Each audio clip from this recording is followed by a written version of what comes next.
Good morning.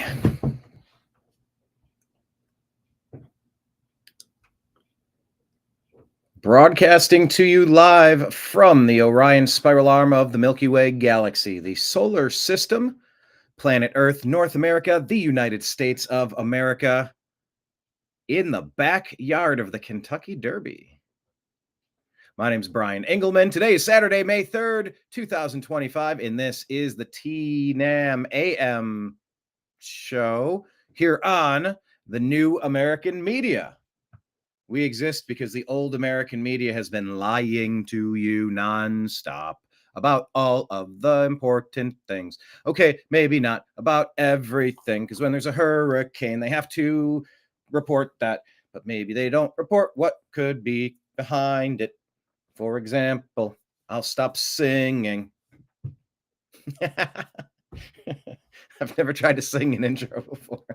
I should sing the whole monologue. Well, it is the weekend show, so I'm going to pass on the opening monologue, and we're going to jump right into the stories on today's program. The Kentucky Derby is today. We're going to talk about the horses, just a few stories about the back. Okay, let me start. Speaking about the opening monologue, I'm the one that writes it. By the way, speaking of the opening monologue, there is no opening monologue written. It's all blah. So it might be hard to I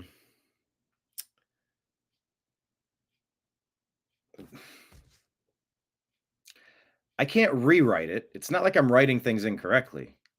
I'm just speaking them off the top of my head.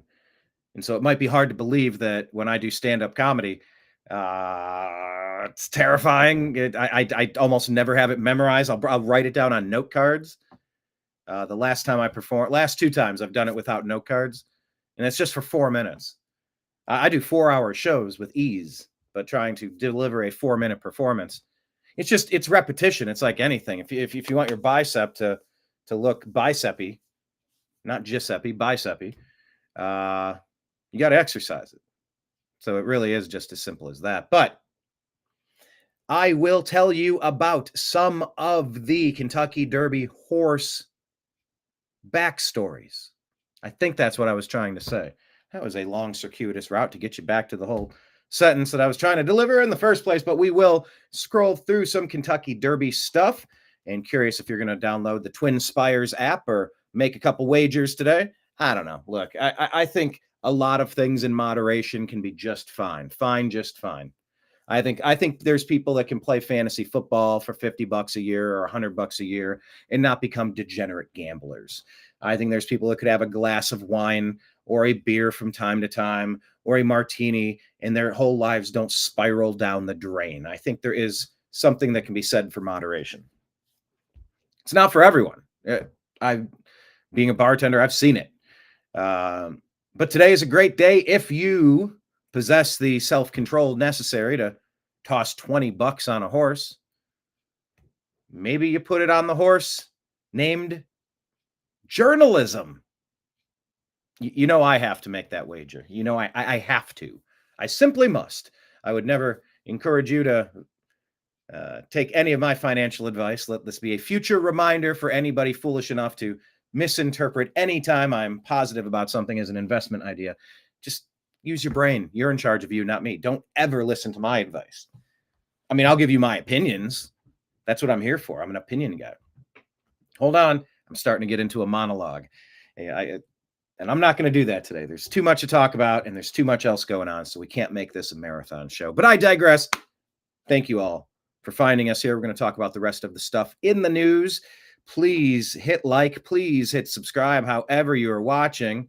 We have people awake and moving today. Look at this. You know, I really do feel like what I should do is work on my virtual background for the bar setting. If I could change some of these to say the New American Media and the Unhappy Hour and the Agree to Disagree show, the TNAM AM show, TNAM Humor, like that would be awesome.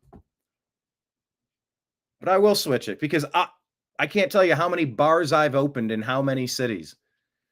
From weddings to movie premieres hole-in-the-wall dive bars with wet t-shirt contests, strip clubs, sports bars, corporate joints, beachfront weddings, gorgeous beachfront weddings, multiple. Calabasas, Palisades, Santa Monica, all sorts. I've bartended a million places. But I feel like when I do the show, I come in, I get ready, I pour the ice into the bins, and I wipe the countertops, take the chairs down, get everything organized, cut the lemons, cut the limes. All right, are we good to go? All right. It's whatever o'clock. It's time to open the doors. And here you go. Yeah, I've worked fundraisers and served Slash from Guns N' Roses white wine while I carried some boxes down a level or two into the parking garage for the voiceover actor of SpongeBob. Like just weird. I'm at the HBO True Blood rap party. All that stuff. That's how I got recruited to be on that game show. I was bartending at a rap party. Not like yo, but like we're rapping for the season. Yo. That was the whitest rap ever. Yo. So stupid. Yo ho ho and a bottle of rum at my bar. But I do consider this to kind of be like, I'm here, I'm ready. Oh yeah, at bartending the Oscars. Need I leave out the most wild of my bartending gig? Well, I've had several. Let me just leave it at that. But yeah, when I open the doors, the regulars pour in. Yo ma.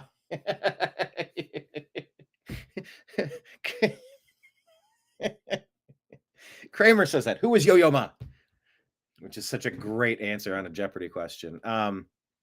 Yo Ma, who is also coincidentally the least likely rapper on earth. Yo Ma. But yeah, in the 90s, it was called Yo MTV Raps. That was the thing. But anyway, good morning to David. Good morning to Kenneth. Or, well, I should say good afternoon where I am. But yes, I know we're still calling it the TNAM AM Show. That's kind of why I thought maybe I should just call it the TNAM Daily Show. Oh my gosh, you're the Daily Show? You're going to rip off Jon Stewart? Yeah, they're the only ones that can have a show that's daily.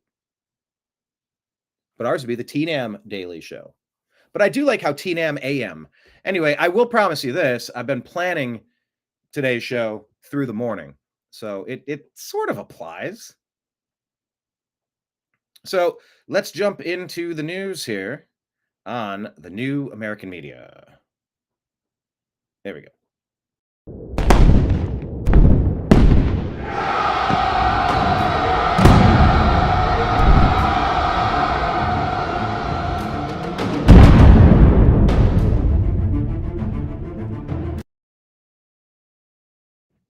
All right, so I got a question of the day. Are you planning on betting in the Kentucky Derby?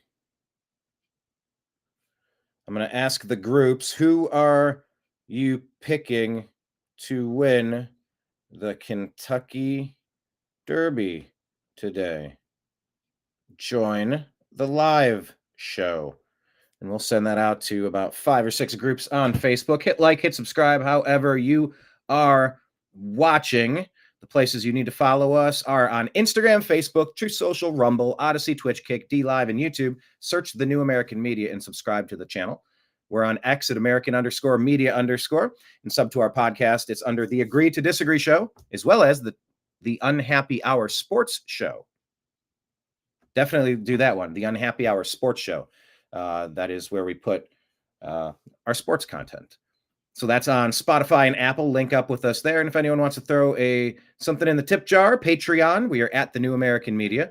Another month. Thank you to all of our monthly subscribers. We will gladly take more. And the ones that we do have are just super appreciated to know that there's some sort of consistent revenue coming in, since it's like, God, I don't even remember, $50 a month to do the restream.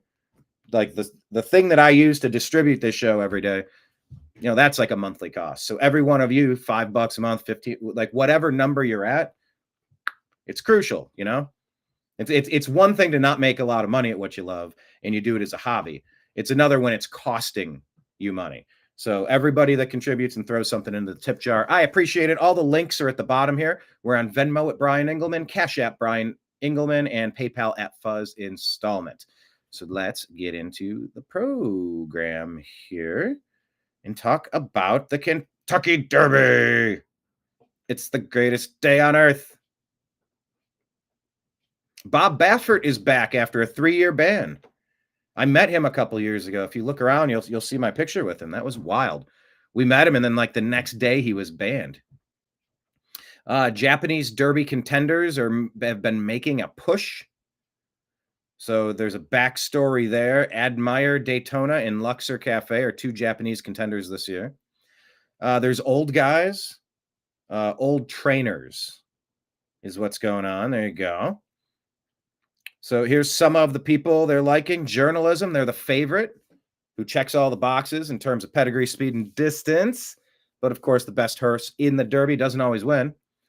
At post time, the value will not be there to wager on him. So it's not going to really be, it won't make a lot of sense to put money there.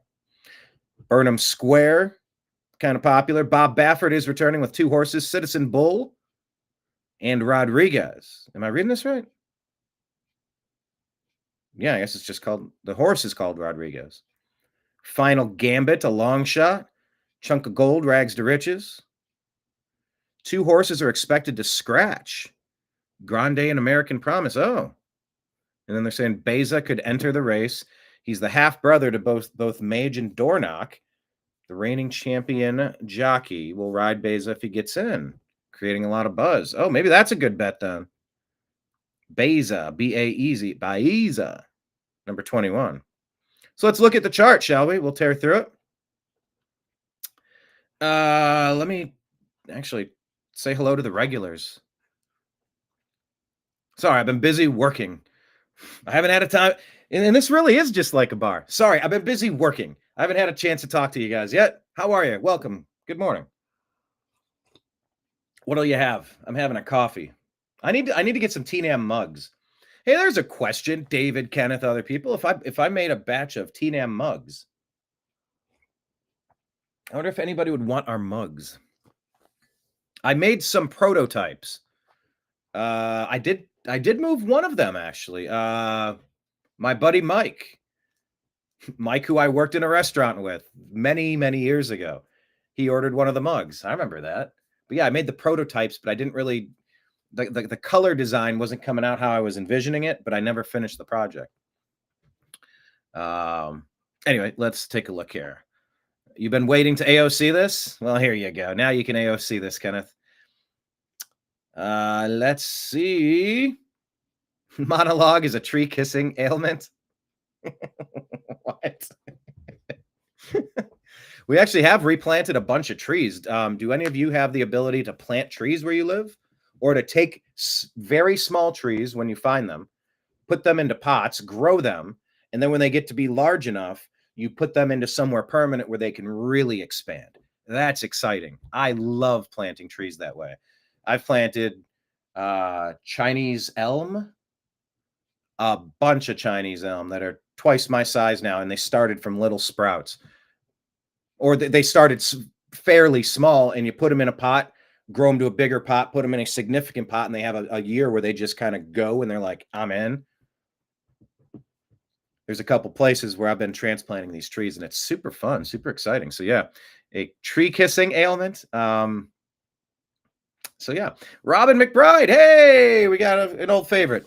Some of these people live around the corner. They work in the facility, and they show up every day for lunch. Absolute regulars.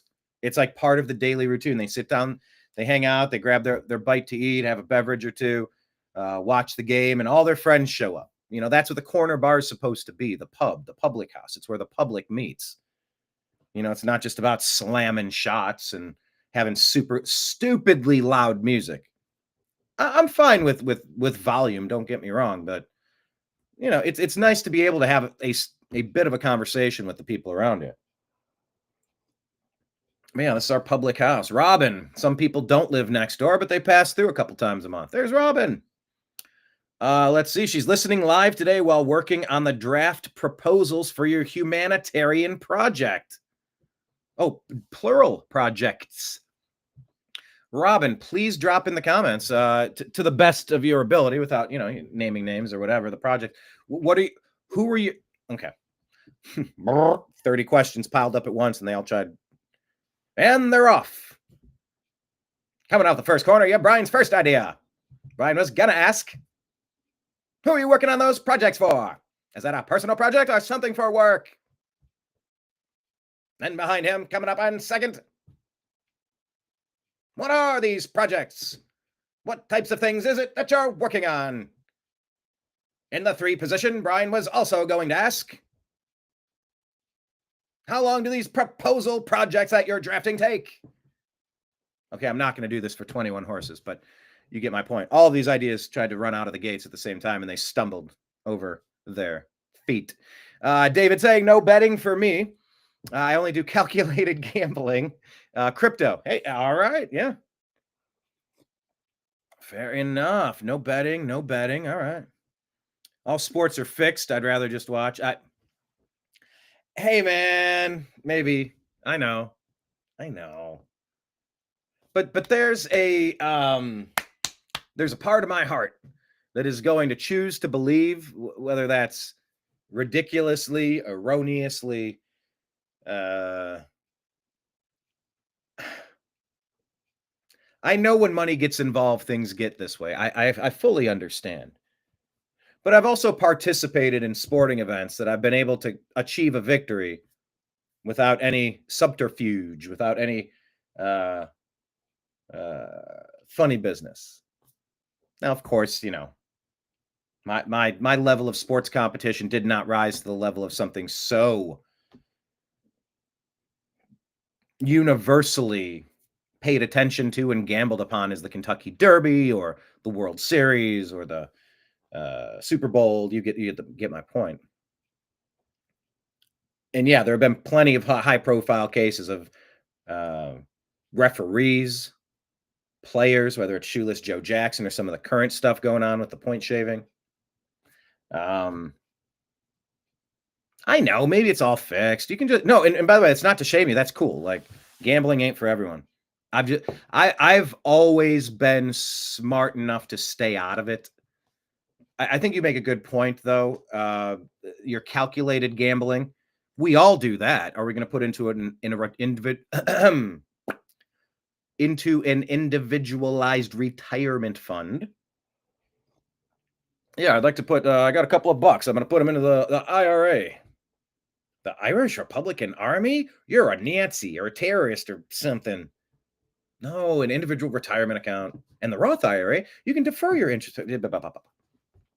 Or some people purchase, I mean, anything you could imagine. You could do real estate, stock market, cash, crypto, cars, instruments, cards,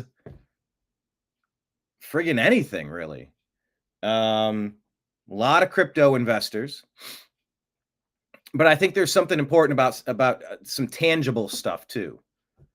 A blend. You don't want your eggs in one basket. You want a diversified place. And yeah, everything is a risk. If you're going to buy stocks like in the S&P 500 or like just put it in the Dow Jones and see what happens. By the way, have you noticed that the Dow Jones has been through the roof?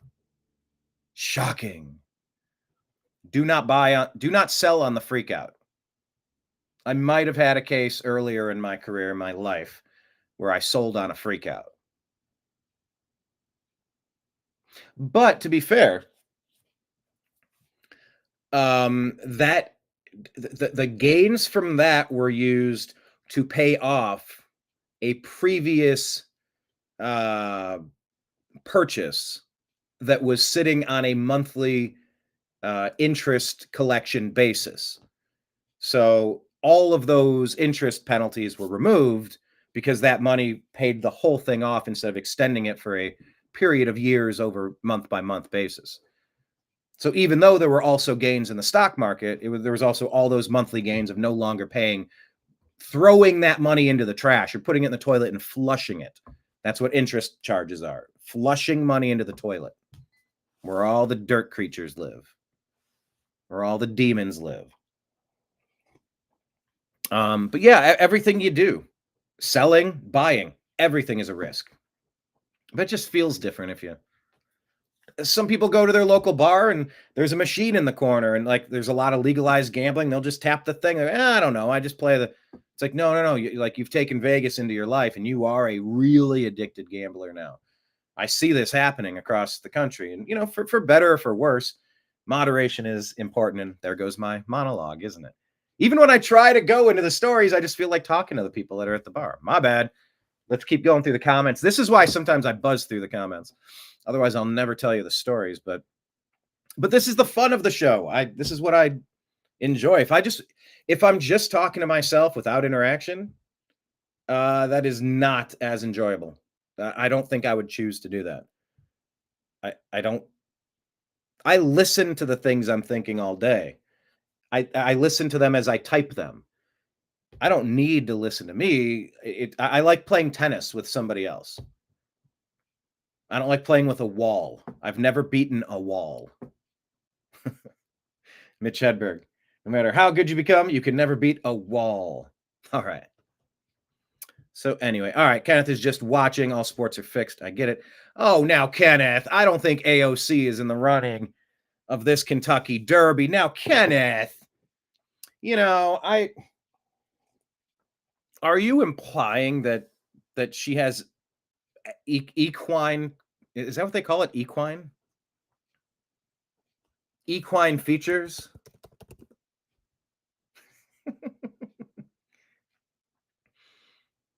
Is that what you're telling me?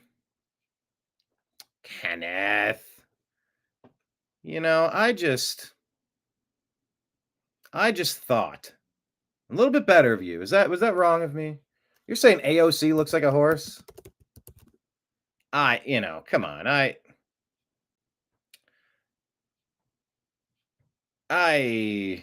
Wow. Just showing a quick look here.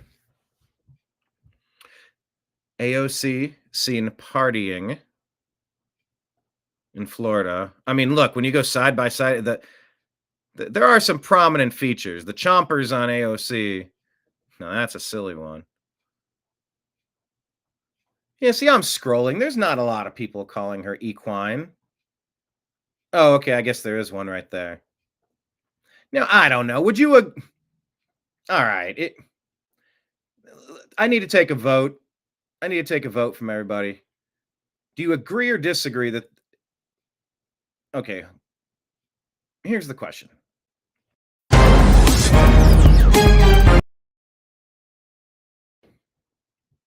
It's unfair to compare AOC to Mr. Ed UC. Do you agree? It's unfair to compare AOC to a horse. Agree or disagree?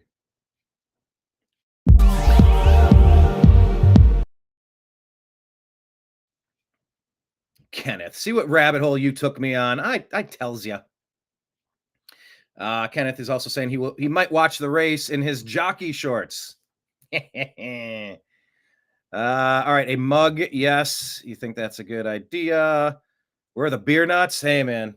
Yeah, my favorite Norm from Cheers. They go, hey, Normie, what is it? Oh, geez. Yeah,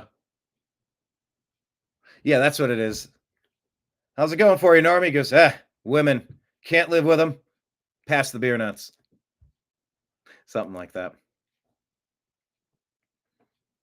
David is saying, that's incredible, Robin. Is that one of our horses? What is that comment? Oh no, you're saying that's incredible that she's working on the proposals. That does sound like a good horse name. That's incredible, Robin. Fast talking. Let's see. Crypto getting taken over. All right. Let's see. I asked Robin. She says humanitarian projects for the RV, focusing on an expansion of local cat. Yes, cat rescue operations in a big cat sanctuary here in town that rescues cats from such all over. Robin, are you? Remind me. You're Pacific Northwest, correct? You're. I want to say. There's what? Seattle, Portland, San Francisco. There's north of something in California still. You're in that area. Remind me where you're at, Robin.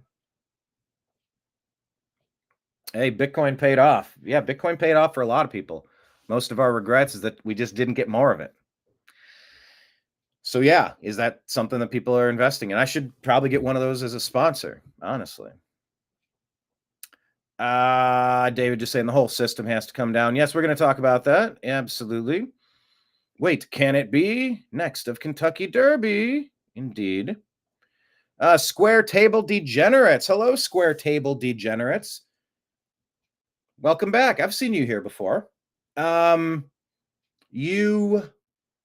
are you coming to us from? Where are you watching from? Kenneth is in Florida. David's Ontario. Robin is Pacific Northwest. I'm almost certain, unless I'm confusing her with someone, which I do. You put $100 on Michael Hall Jr. to be Defensive Rookie of the Year. Took a bath on that one. Oof. Yeah, I know. But I've always been encouraged not to spend money I don't have, which is why I'm so against interest payments. I mean, from my parents to my grandparents, it was drilled into my head, and I'm so glad that I was smart enough to listen.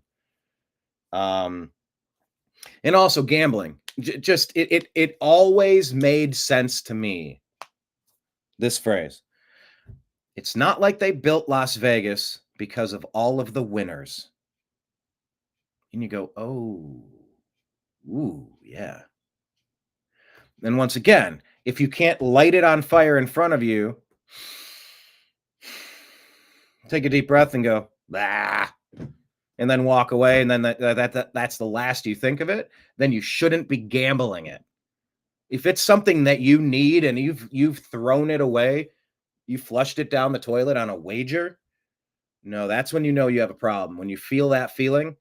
So that's why I've always been, it's not like I've played poker. I've played a lot of poker, but usually that's just a couple of bucks, $5, $10, $20, buy into a tournament, and you just keep raising the blinds every 15 minutes so you can keep the action moving fast. I do really enjoy that. But once again, if I can't crumple the 20 up, toss it in the toilet and flush it, I shouldn't be using it.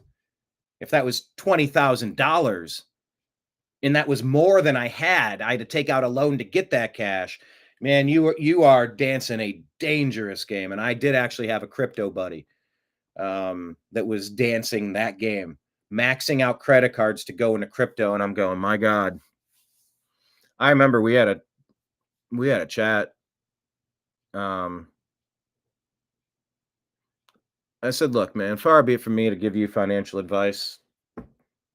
Yeah, I might not know, but dude, like, you realize, like, the destruction this will cause you and your family if this swings wildly and takes your legs out, right?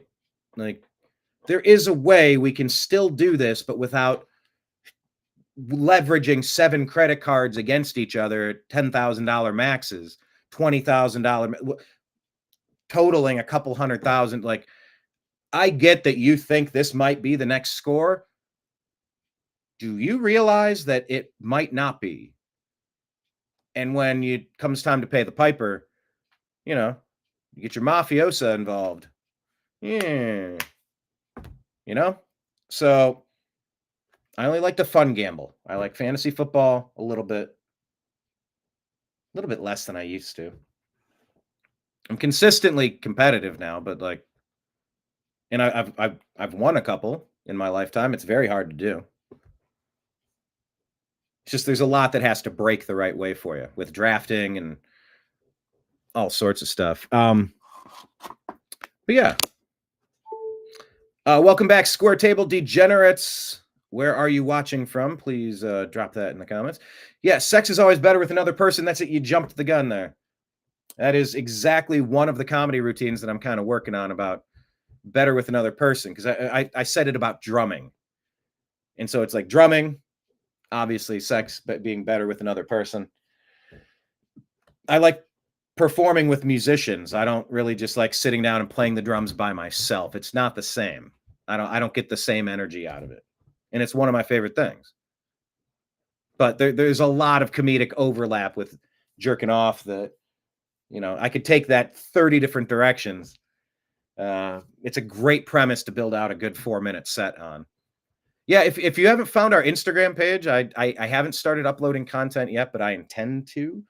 On Instagram, Brain Stand Up. This goes because my nickname has been Brain my entire life. Many different groups of people, many different circumstances.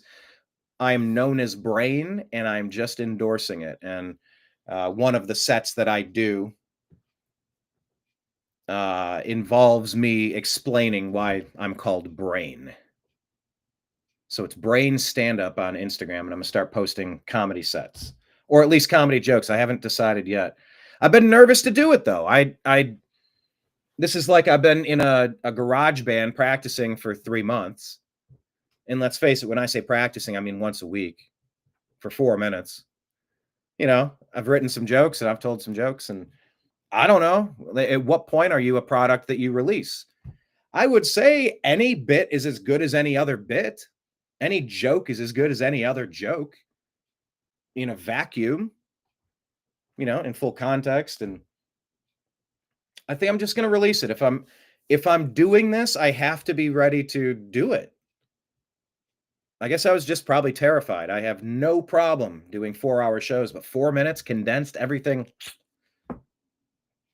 and having a game plan of where you're headed and which it's rehearsal though. It's just muscle memory. So yeah, sex is better with another person. That will be part of my skit. Is it agree or disagree that it's unfair to compare AOC to... Why is she still on the screen? Somebody could have told me that. You guys. All right, we're going back to the horse racing odds. Is it unfair to compare AOC to a horse? Nay. Oh, shoot. Robin McBride, you are Jacksonville, Florida. My bad. My bad, Robin. Yeah, are you...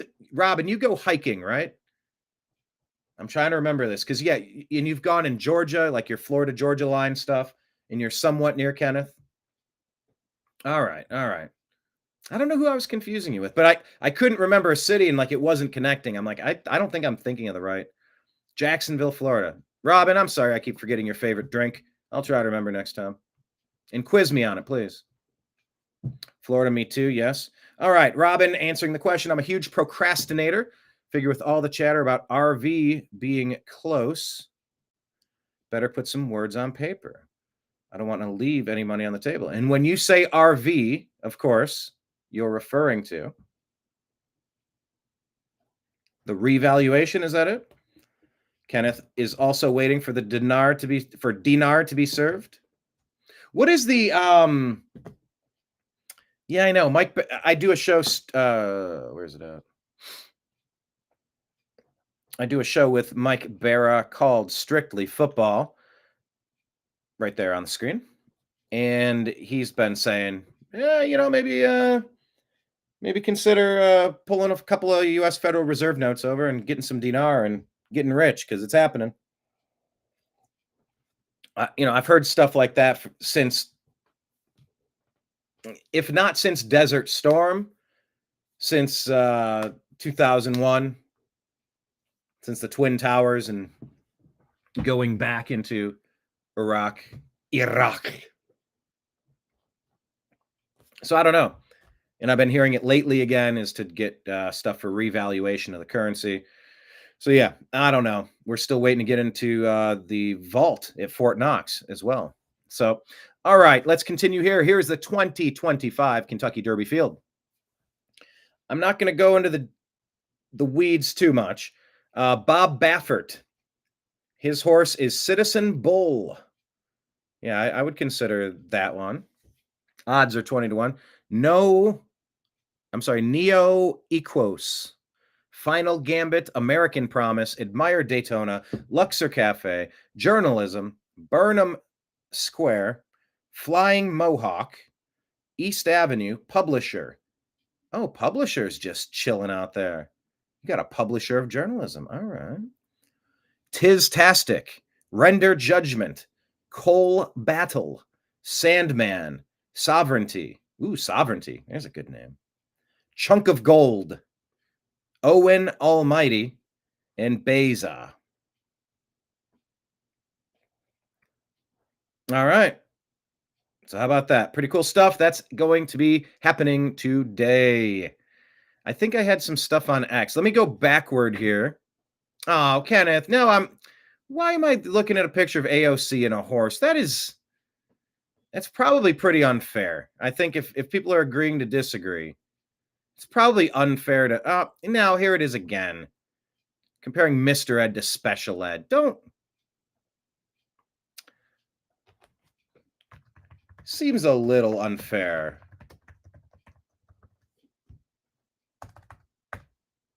There, I'm going to post that so everybody can see that. It seems a little unfair. All right, let's take a look at what is going on in our feed. Currency exchange. Come on! I can't wait to help others in need.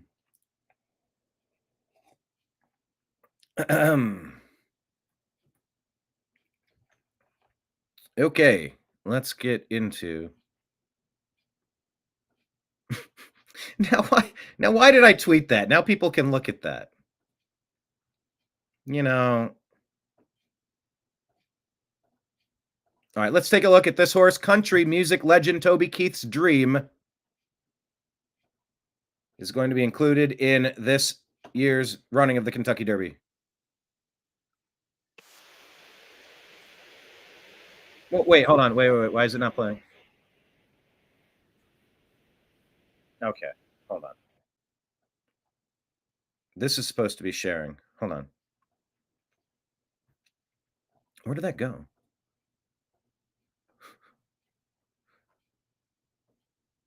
Okay. We're getting it now? That was weird.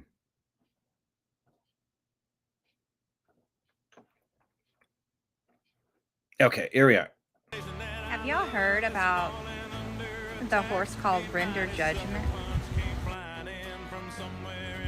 Toby Keith's horse, Render Judgment, will run in the Kentucky Derby. It was his dream. His first horse that will be competing in the Kentucky Derby. Render Judgment sure does have a nice ring to it, doesn't it?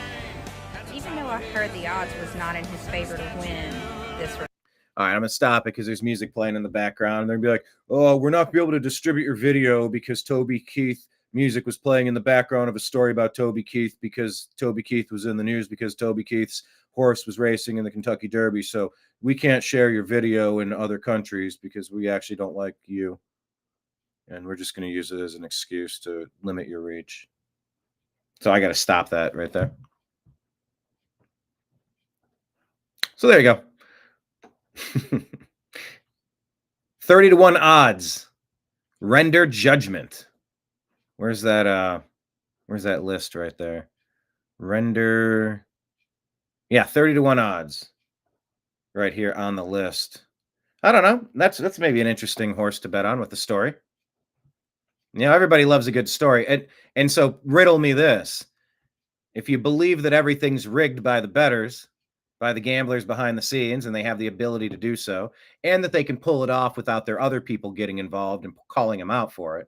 So that means you got to pay 10% to the little guy to keep his mouth shut, I would imagine. Or maybe a 50-50 split like they keep saying happens in boxing. Wouldn't this be a good storyline? And if a good storyline gets you more attention, and it's all about boosting your revenue and attention and eyeballs and triple threat opportunities in the next race and the industry in general, maybe 30-1 odds are something worth taking a look at. That's how I view it. That's a way that I could at least participate, even if I were to think it was a rigged system. I go, well, if it were a rigged system, that's a good story. And at 30-1, I wouldn't mind putting $10 down on that. We'll see. Now, I'm not going to put $1,000 down or $10,000. I'm not going to take out a home equity line of credit. No, thanks. But anyway, it's a pretty cool story. Toby Keith recently passed away. So let's keep going here. Yeah, Cody was actually saying it too. Journalism to come out dominant, but looking at Beza to sneak in from the 21 spot. That's a good story. And it's I guess Beza will have the jockey who won it. So once you have that experience, just like, you know, you have the pedigree, if you will.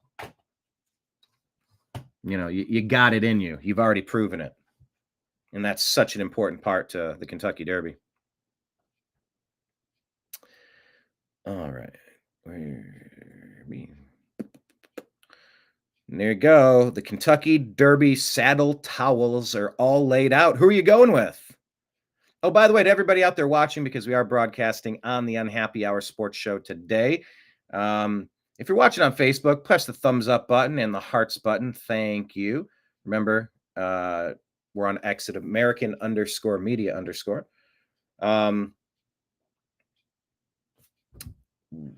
Hang on a second. Yes, just if you're here for the sports, we're about to kind of just tear through the Kentucky Derby and then move along to the news. So if you're the easily offendable type, you know, that's why I do the Agree to Disagree show, the TNAM AM show for current events and politics. And I also do the Unhappy Hour for sports. But let's face it, the topics are intertwined. There's no unscrambling the eggs. And, you know, we're all adults here. So enjoy. All right. Here's some pictures from past Derby days. Who else cries every time you hear my old Kentucky home? It's a big deal. It's a big deal. Ah, look at Colonel Sanders. That's a great look. Wow. Oh, and a mint julep. Ooh, that sounds good. A mint julep. I would love to play this for you, but if I did, I'm sure somebody would be very upset with me and they would take it down. But that is something I still can't even show you. I just got to scroll past it, right? Rich Strike at 80-1 odds winning the Kentucky Derby. You got to watch it. Go back and watch Rich Strike. The amount that it's unbelievable he was able to make up such a distance to win it. It was maybe one of the coolest things you'll ever see. Rich Strike. So I would encourage you to watch that.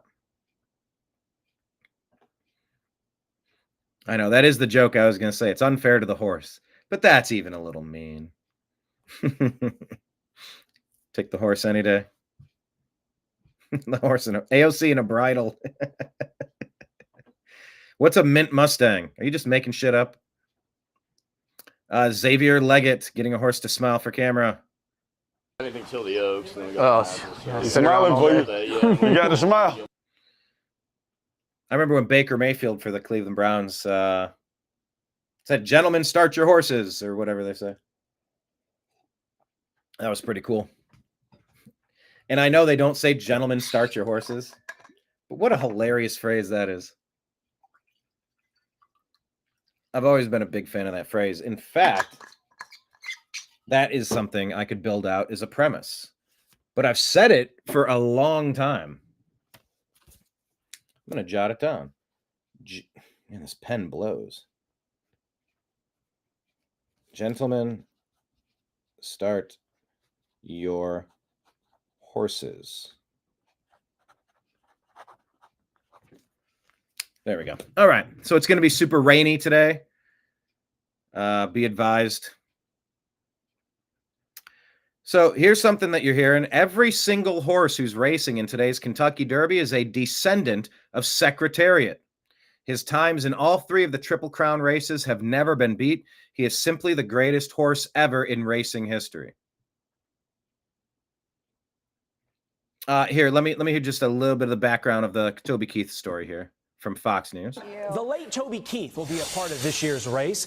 His horse rendered judgment, fulfilling the country music superstar's dream of running a horse in the Kentucky Derby. And rendered judgment's trainer, Kenny McPeak, joins me now.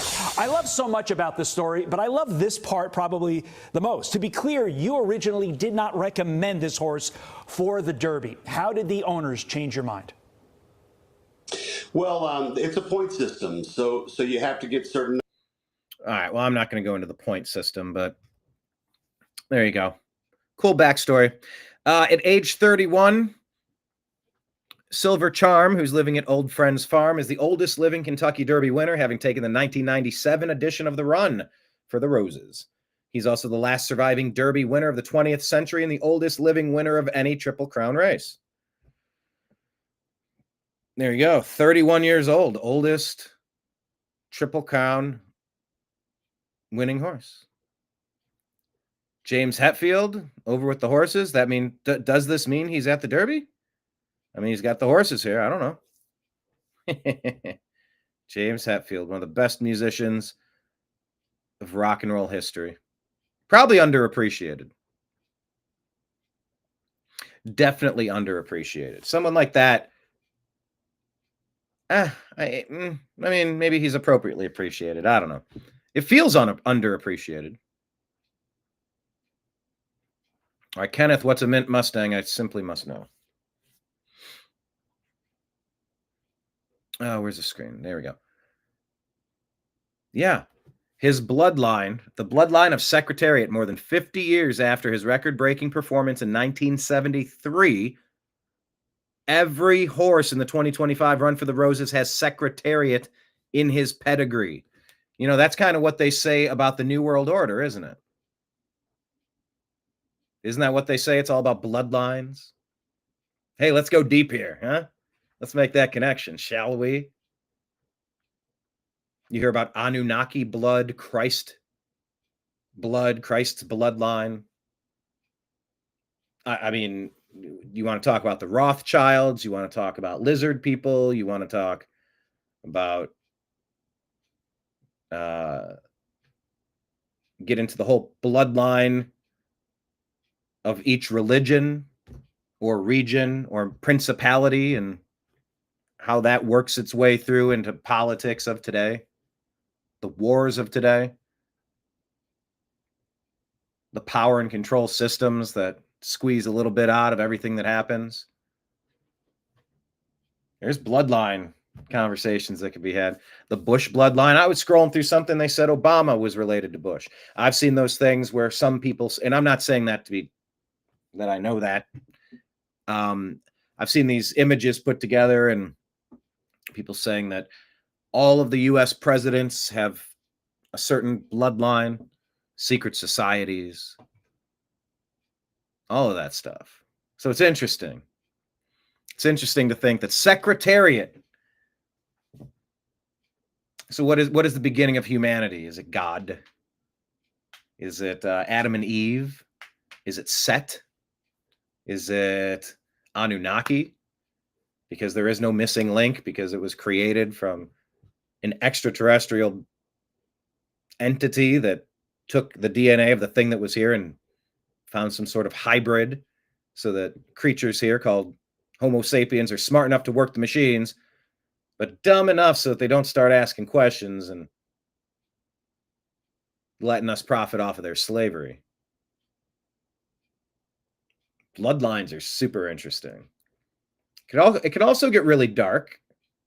You go to Kazakhstan, you go to Israel, you go to a lot of question marks. And what does it mean to be? Do you identify a certain way? Is identification about a particular patch of territory? Are people entitled to territories? Is everybody migratory? Should there be an open society where 30 million people are dumped into the United States without proper vetting of medical and criminal background checks? Just, yeah, every society is completely equal. We're going to blend it until it's all just, it's just going to be a pile of mush. And when we lower your standard of living with all this extra crime and make it more and more impossible by the day for your currency to go purchase anything of value, we're just going to break you down. You've had it too good for too long. That was the Obama doctrine. That's the Soros agenda. I mean, the New World Order. What do you want to call it? There's a million things. Open society. It's just kind of There's a lot of dark territory when you start getting into racial issues, religious issues. And by the way, one of the biggest stories in the news is about a lady who, well, I'll unpack it for you. But one of the major components is fundraising. There was an incident involving people of different races. In some ways similar to the track stabbing from that killer Carmelo of the Twin over an altercation, a dispute, an argument.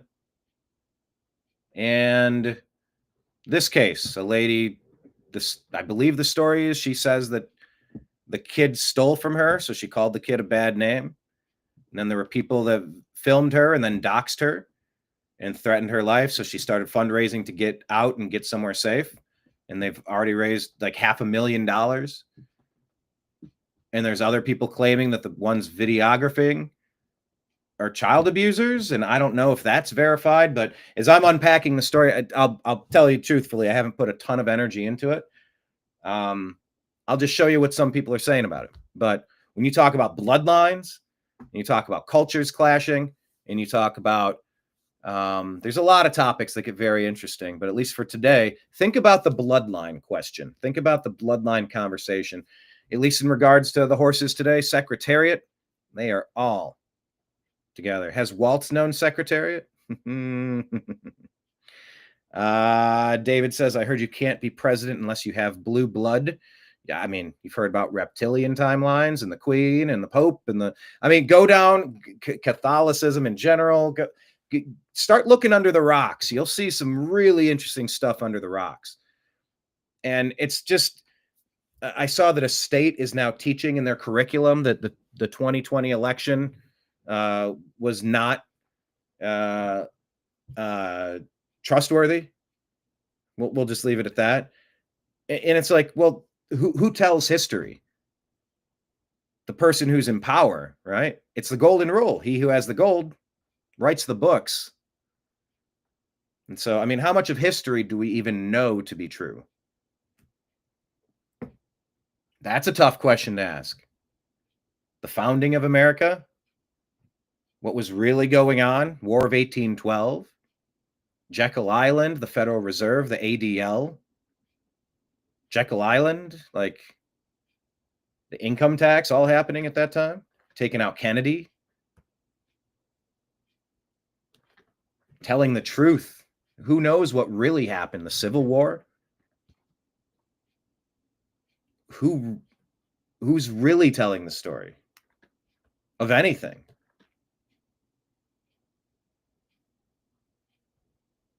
World War II? Raise your hand if you were there as a first-hand source to actually know what's going on. I don't believe many of us at all, despite what the Doge Social Security records may say. We have like 300-year-old people collecting Social Security, 174-year-old people. Yeah, I'm on Social Security. It doesn't mean they were collecting it. It just means they were there in the system. Oh, they were there in the system. So did we check to see if that Social Security number was used on a voter, on a ballot that was collected and counted in any election? I don't know that we have that information. Okay, so it was a possibility, a potentiality. I mean, I guess it was. So then, okay, let's clean that up and see where we go from there. But I mean, within our own country, we're teaching different stories. His story, history. Exactly, Kenneth. I've interviewed Jordan Peterson. I'm sorry, Jordan Maxwell. I also look forward to interviewing Jordan Peterson one day. But I've interviewed Jordan Maxwell. Yeah, his story, history. Just what is true, what's real. Interesting thoughts there. But yeah, Secretariat. Everything runs through Secretariat, people. Super interesting part of the story. Yeah, Toby Keith's dream, render judgment, going to the Derby. He worked so... This is from his official account. Well, it's the people that run his account, I believe. He worked so hard to finally have one at the Kentucky Derby. Toby will have the best seat in the house to watch. That's awesome. All right. So Maybe I should go backward here. This story sucks. So I'm just going to mainly tell you what other people are saying about this. And then we'll move past it, okay? Here we go.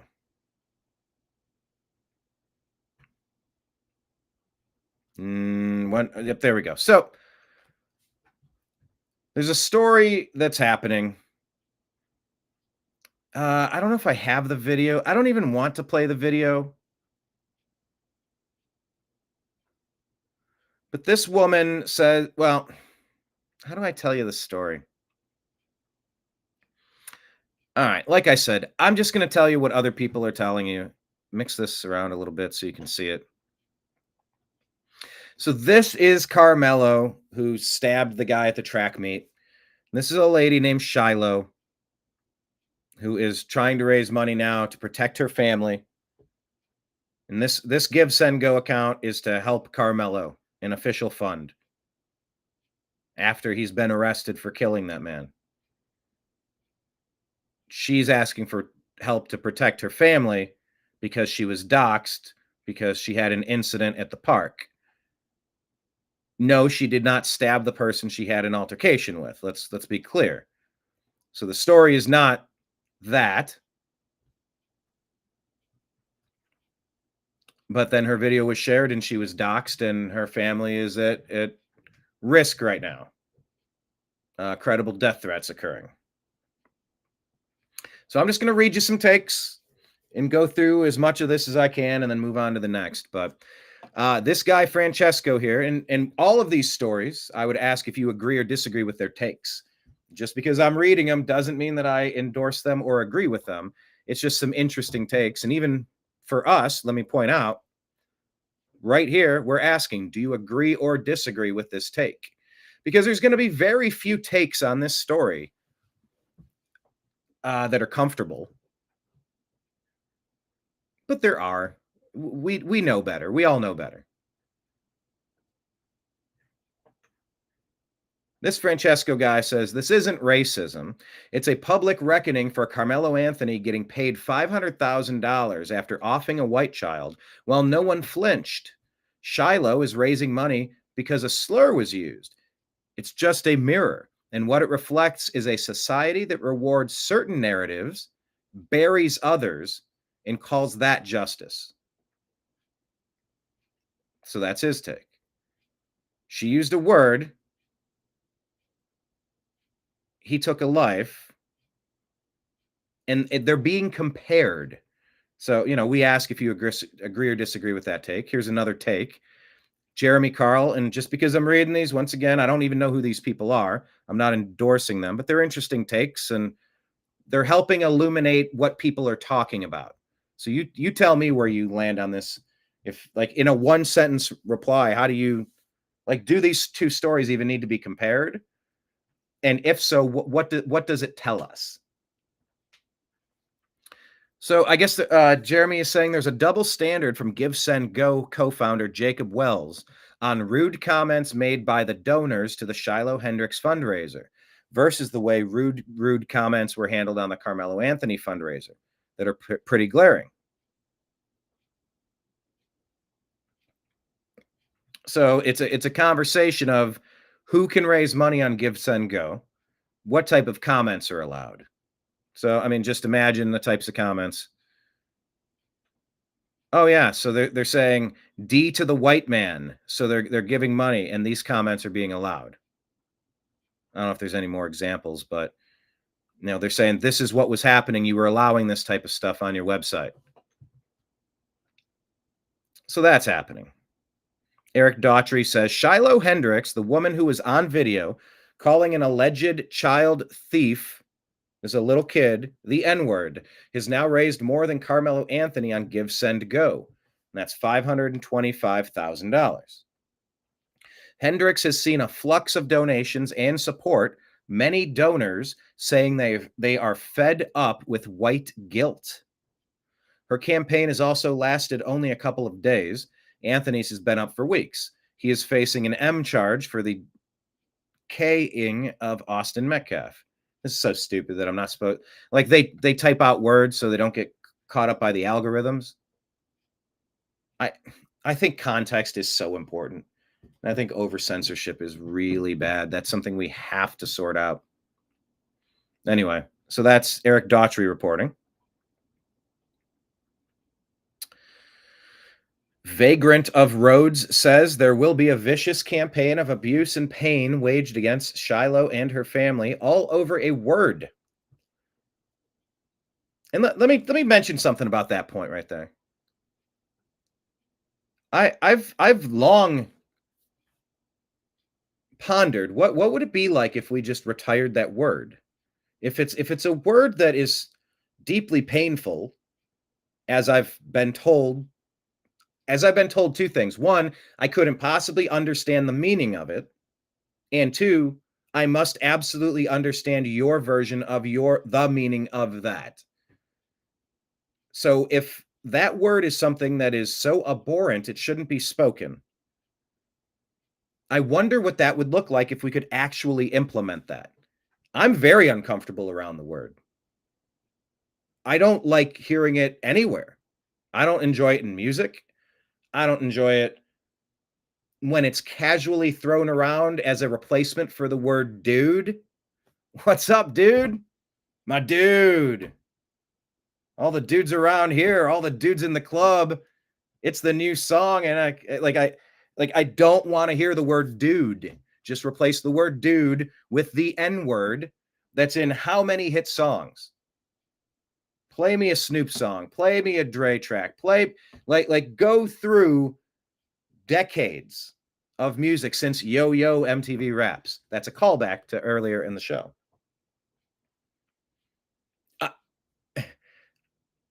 I would love to not hear that word in songs and casually tossed about. If that word is so bad, why can't it get retired? It's this dual. Well, no, it's so painful. We call it ourselves. We took it over. I've seen videos and I've played them on the show where I don't remember who the rapper was. And it's probably happened several times. I actually have a hunch. Let me see if I can find that. Let me see if I can locate it.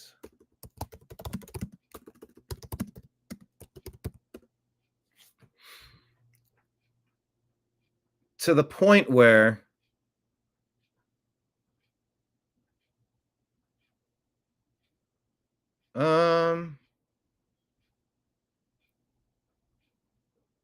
oh, is this it? Kendrick Lamar inviting a white fan to say the N-word on stage after telling Drake he don't want to hear him say N no more. Is this one of the cases I'm talking about? Let me share this tab instead. Let's watch it together. I want to. Okay, no, we're not doing this. What the hell's happening? All right. Share this tab instead. Where'd it go now? Fuck who you know. Where your grandma say.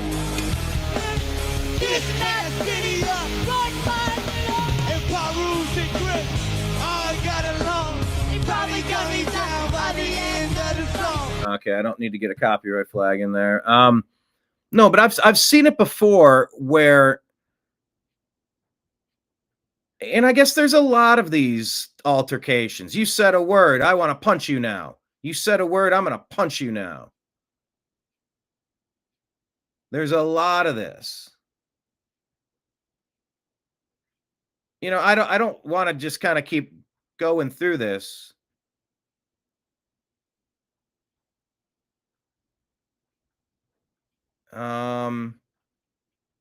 Anyway, you could do your own scrolling. I don't know what can of awful worms I'm about to unleash here.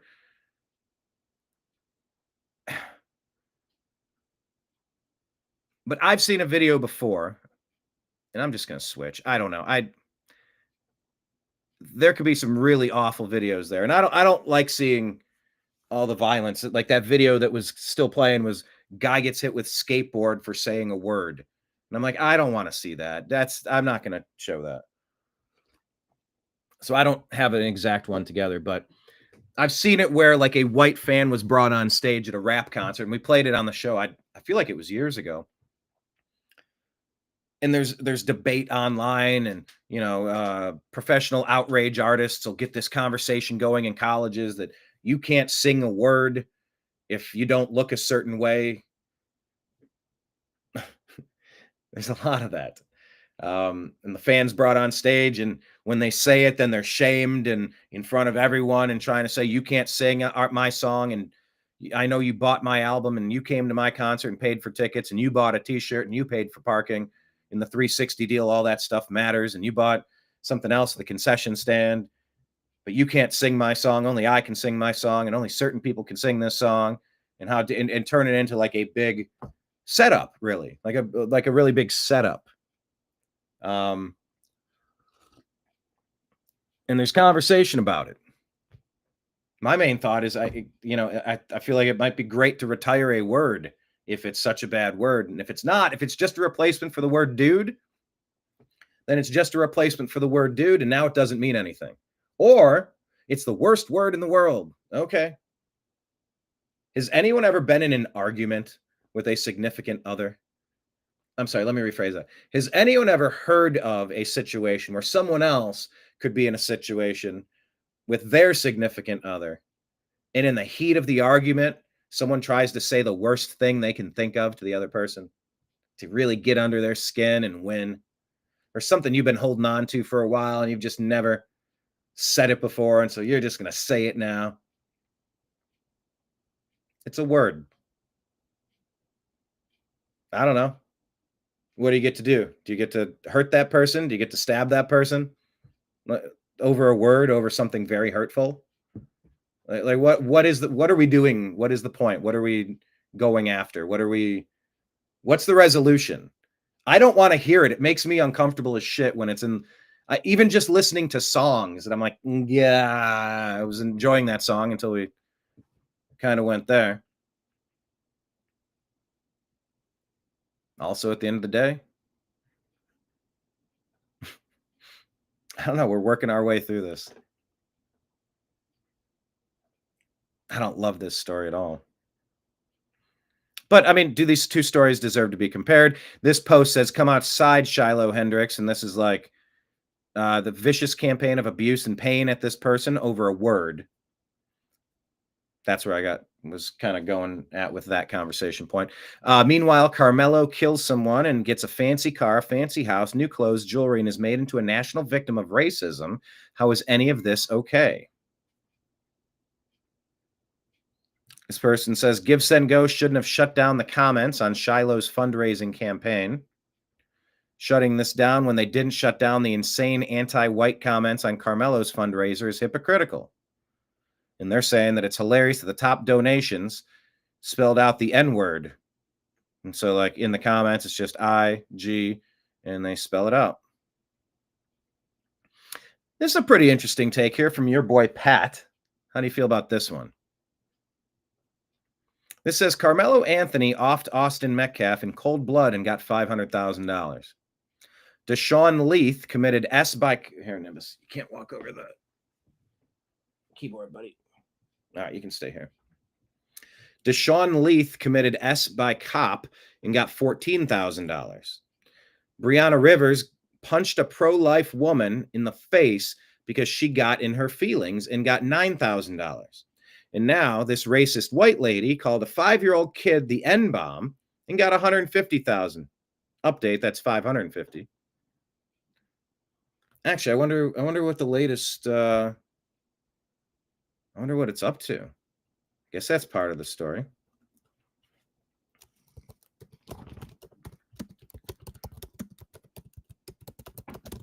What's up, buddy?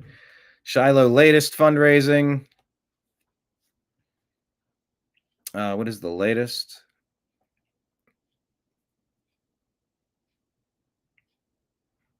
I don't know. But anyway, it's north of $500,000 now. This person continues, how is it everybody is claiming they're broke, yet they got money to make these horrible people rich? We are effed up as a society. Oh, and that lady that punched the pro-lifer, screw her. Throw the book at her. You do not get to punch people you don't like. That is common sense. DEI for white guys says the worst thing a white woman could ever do is call a thief and a sexual predator filming her at the park the N-word. Okay, that's another claim that I haven't been able to verify.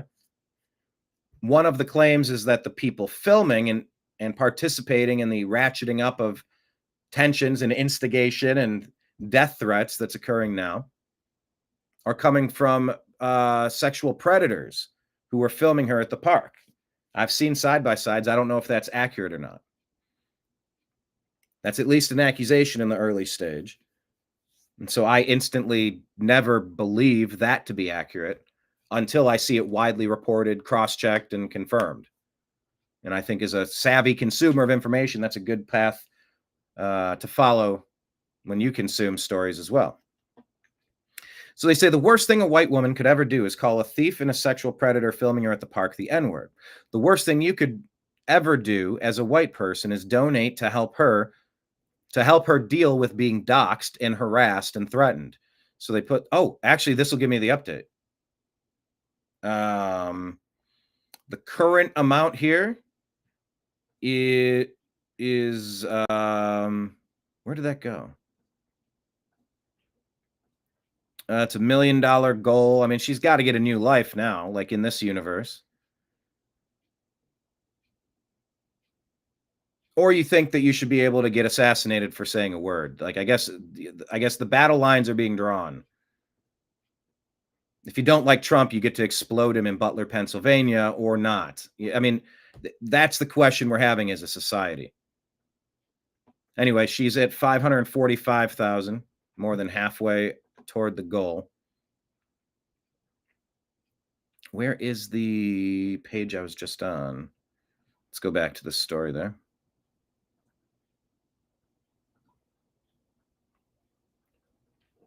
See, and we put this poll up. We're asking, do you agree or disagree? Oh, this is maybe the question of the day.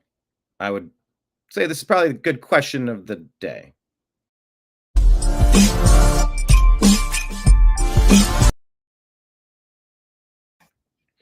Do you agree or disagree that these two stories about Shiloh and Carmelo shouldn't be linked?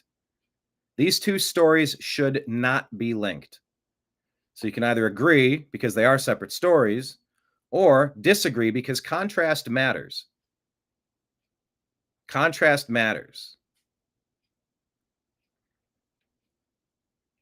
Asks or says, stop being complacent. If Shiloh Hendricks and the dichotomy between their treatment of her and their treatment of Carmelo Anthony doesn't boil your blood, you are lost. Wake up. Tolerance is not and never has been a virtue.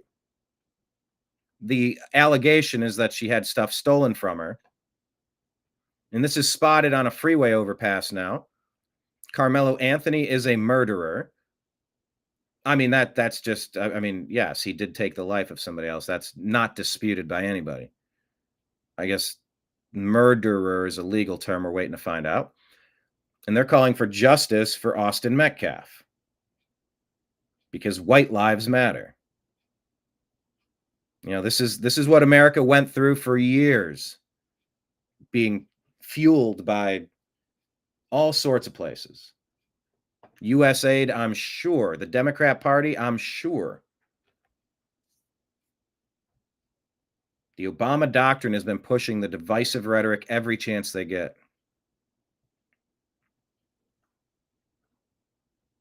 This is a video where someone is getting interviewed and they admit that Carmelo Anthony was known for violence by his classmates. Let's go ahead and roll the clip and then I'll be right back. One girl that we spoke with knew Anthony pretty well, that she says, and told us this. I'm in shock because it's like, I wouldn't expect that from him. I only know him fighting and stuff, like, you know, but fighting and stuff. I wouldn't expect that from him. I only know him fighting and stuff, like, you know, but to take someone's life is just like a different level. Now, so yeah, known for violence by classmates. While he gets rich, he gets free. They let him off too. Drastically lowered the bail so that he could go home. Rich off donations. The other kid's parents are mourning the death of their son. And by the way, that family's getting death threats. So don't think this isn't a line in the sand moment. And I don't know how you separate these two stories, because they're just, when the zeitgeist demands a comparison, the zeitgeist gets what the zeitgeist wants. Anyway, here's happy faces when a black kid is stabbing a white kid over a minor dispute. Oh, there's the shocked face when a white woman is calling a black kid the N-word over a minor dispute. Shock and outrage. But hey, you know, as long as that first one's happening. White Ghost posts this, and I would ask if you agree or disagree with this. The black community is more upset about a mother using a harsh word for a child who stole from her than about a Somali pedophile being at the playground with no child and filming. All right, so there's a lot to unpack there, but I'm not agreeing with any of these remarks. I'm not disagreeing with any of these remarks. I'm just let me switch the screen so you can see what's going on there. I want to know if a Somali pedophile was at the playground without a child who was filming. That is something. Let me ask Grok. Was a Somali pedo at the park filming without a child? That's a level of this story I'm not seeing confirmed, and if as we unpack stories, I'm just kind of curious about the nuts and bolts, what components are relevant, which are not. Okay, so there's a claim in Rochester, Minnesota, May 1st, May 2nd, suggesting he was not the father of a child involved on a separate altercation, was filming children alone. Some alleging charges were previously dropped for equity. Okay. However, no mainstream. Now, I'm looking for mainstream news source confirming it too, but I know that mainstream media is the most corrupted media, so that's a catch-22. With such a nothing confirmed that somebody there with a background was filming at the park. Racist slur, black youth with a Somali man, Omar, intervening and filming the aftermath, but it does not describe him as a pedo or indicates he was there without a child. So I guess who is Omar is the question. So who is Omar? Without verified evidence from credible sources, these claims remain unconfirmed. So you can't look at that component of the story and say that's not true, because lack of evidence doesn't make something wrong. But you cannot say that you know that to be true. So I would caution yourself when you're having conversations, because trust me, this is one of these stories you're going to want to have a pretty decent take. You know, I think my favorite takes among these that I'm reading and we're kind of unpacking, it's just kind of, well, you'll see. So non-credible sources, not verified, unconfirmed, and should be treated as inconclusive. Not right, not wrong. Sharmake Bale Omar, 30-year-old Somali, recorded a video at Roy Sutherland Playground near Soldiers Field in Minnesota. White woman captured using racial slurs, 5-year-old black child with autism spectrum disorder. Okay, so that, I mean, is that okay? Was the kid doing things that is inappropriate? And did a mother lash out in anger? I don't know. I wasn't there. Omar intervened after witnessing the woman berating, speaking to meanly, the child, who he said was a playmate of his own children at the park. Okay, so Omar is saying that the kid was a playmate of his own children, that he has multiple children at the park. Reported the incident to the police and shared the video online. Omar stated in interviews he faced death threats and harassment after the video went viral, some targeting him over a prior arrest in 2022. Well, what? Come on, Grok. Why didn't you just say all this? I'm just asking for what's the... Omar said in interviews that he faced threats and harassment after the video went viral, and some targeted him because he was previously arrested in 2022 for third and fifth degree criminal acts conduct involving a 16-year-old. That's exactly a pedo. That's exactly what we're talking about. Those charges were dropped on March 14th of this year. Why? Why were they dropped? With the Olmsted County Attorney's Office citing the interest of justice. How is that justice? We are in Minnesota, a place that has become a staging ground. Gateway pundit highlight this arrest to question his credibility.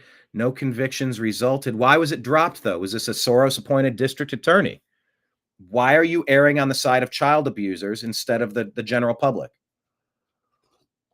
That really has become one of the most unanswered questions in all of Democrat policy decisions. Why are you constantly ruling in favor of child abusers instead of protecting the public? Father protecting a child. They don't. Nimbus, stop. Okay. Thank you, bud. Love you, but not today. All right. All right. Somali pedo at the park filming without a child appears to stem from ex-post unverified narratives that he was filming alone and he has a criminal background. Okay, but multiple credible reports confirm he was at the park with his own children and intervened. No evidence supporting the claim that he was inappropriately acting that day as a predator. The accusation is inflammatory interpretation of his dropped charges. Why were the charges dropped? This is a very new case, and I'd like to know why. Because these district attorneys are letting the bad guys go nonstop. And there's a lot of parents that are fed up with what's happening in the blue cities who aren't protecting their people. They're letting abusers, mutants, criminals, monsters to roam and slither through the streets in the shadows, to prey upon American citizens. So yeah, forgive somebody if they lash out. Or not. Or yeah, you should have your life ended because you used a mean word that we can't escape even if we wanted to in pop culture. Okay. So anyway, I'm just trying to get some background on the story because it's new and a lot of people want to talk about it, and I don't really have a take on the story because I'm trying to learn what the story is. You know, one of the worst things you could do is really quickly jump to a conclusion of where you stand on a story without having any of the relevant details. Well, there's no excuse for ever using a word. Okay. There's also no excuse for stabbing somebody in the heart. Oh, but the details of that matter. See, the white kid started it, and we're not going to take that abuse from no white man anymore. Okay. These are the conversations people are having. You're just going, come on, can't we do better than this? This is the best we have as a society. Here's this guy's take. This,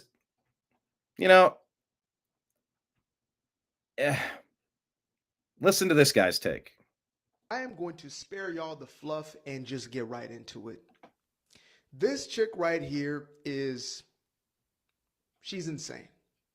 This dude right here is worse. Let me run over that one more time. This chick, she was dead ass wrong. This guy is a criminal. That's the difference here. So when we have people donating to these two types of individuals, what we have here are individuals who are donating money towards somebody who is dead ass wrong, you know what I mean? Shameful behavior. And then we have people donating to a guy who took another guy's life, right? A young man who took another young man's life in a quite brutal way, if you would ask me. You know, getting shanked in the heart is no joke. So, therefore, is this right? I'm not donating. You got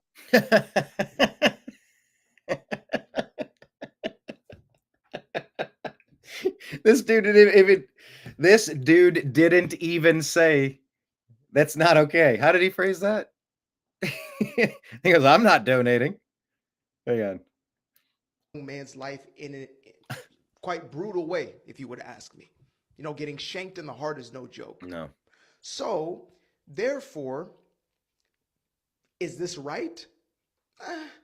I'm not donating. Is this right? I'm not donating. I mean, to what degree? To what degree? Violence is like one of those last ditch alternatives of self-defense.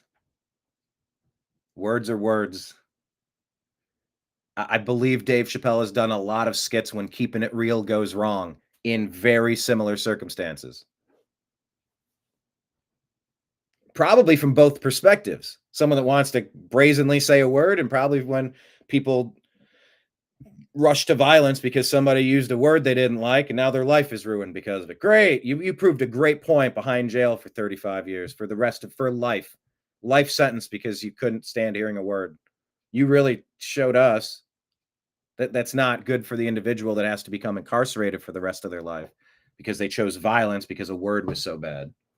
It's not productive to live that way.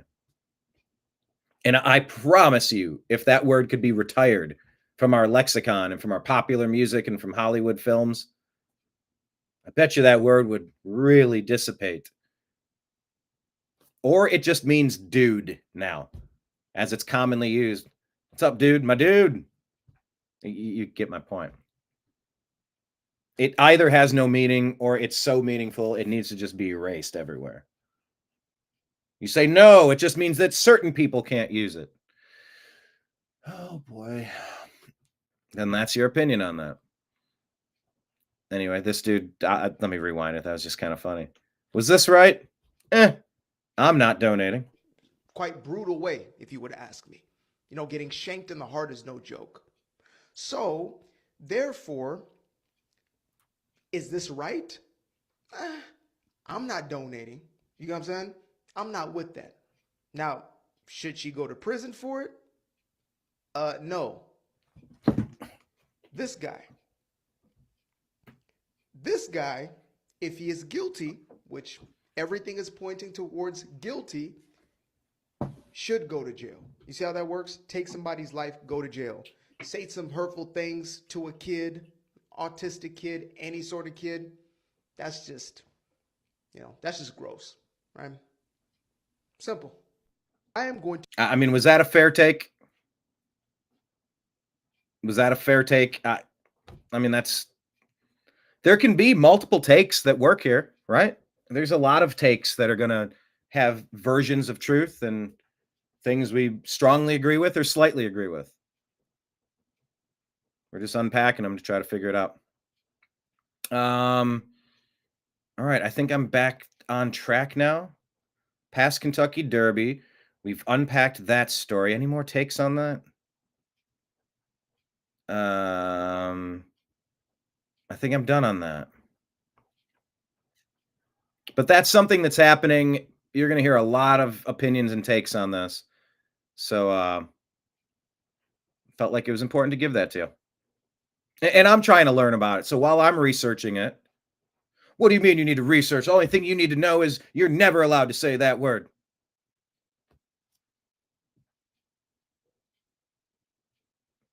Because if someone does, you're allowed to murder them? Is that the continuation of that argument? Where does that stop? That's a comma. Just trying to unpack the conversation here. No, I don't enjoy people getting hurt videos either. Unfortunately, we do watch them from time to time. I did start getting a feeling. I was seeing a guy get hit in the face with a skateboard because he said a word. Someone getting knocked out at a hockey. I'm just like, I don't want to watch this. I agree. Although I've had to watch some absolutely horrific stuff in my life. I wish I could unsee it, really. Which is why I have so much respect for the people that go after the child abusers, because I couldn't even imagine taking that home with you. All right. Yeah, divide and conquer per Obama, yes. Give, send, yo. I'm back to me going, yo, yo. Yo, MTV raps. This is... I'm gonna rock this land. What is it? Oh, geez. Now I just put another song in my head.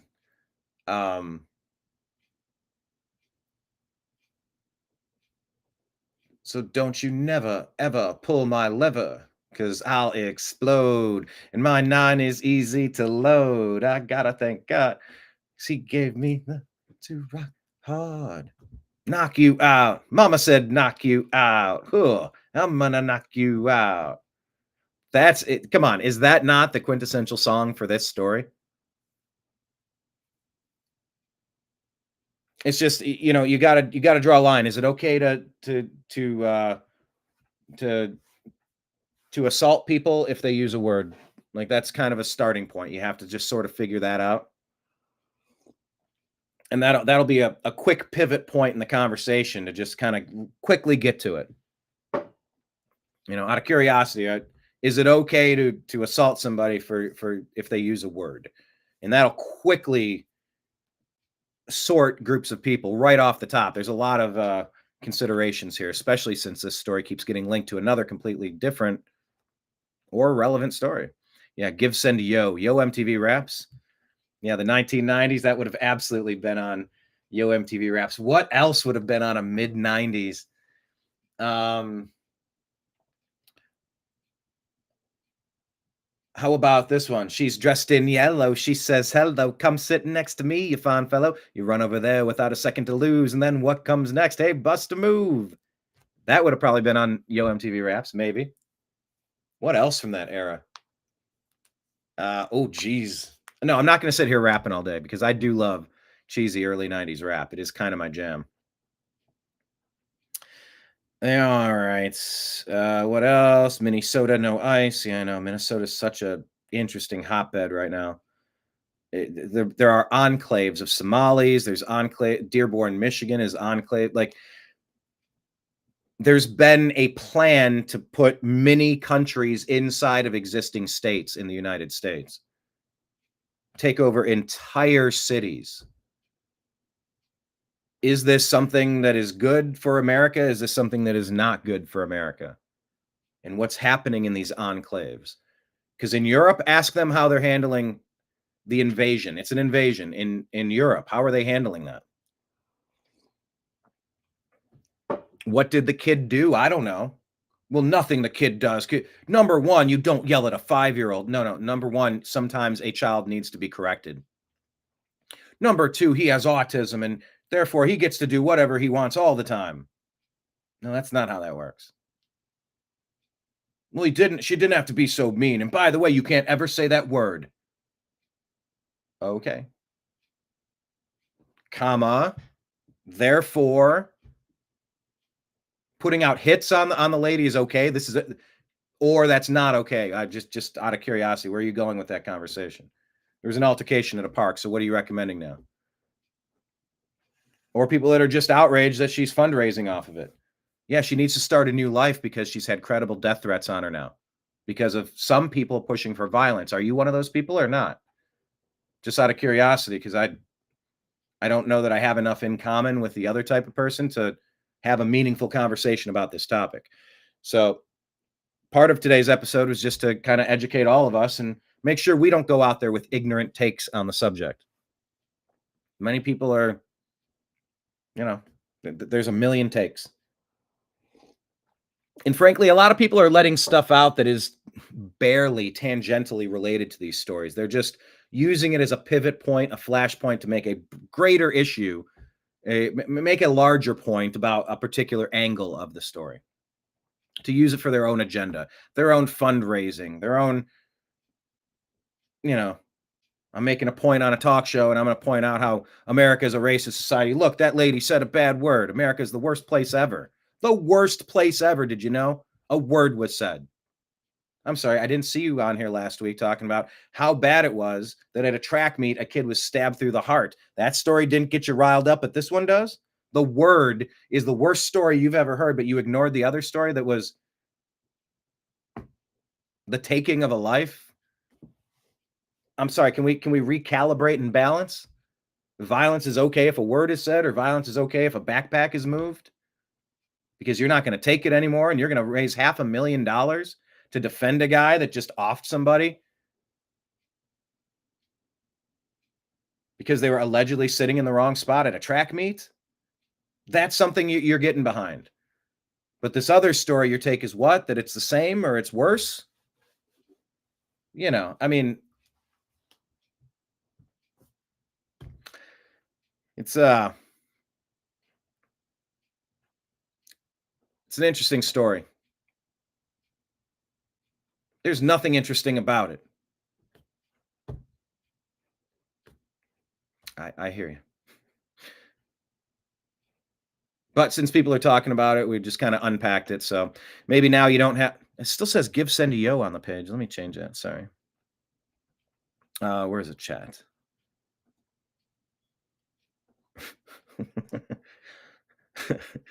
Kenneth sums up the story. Well, everybody's heard about the bird. Oh, well, a bird. Well, a bird is a word. Only he didn't say bird.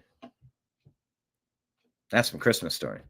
All right, let's go through the news. Special Kursin Cat says, as per Russian sources, so take this with a grain of salt, but I've heard this reported in several places.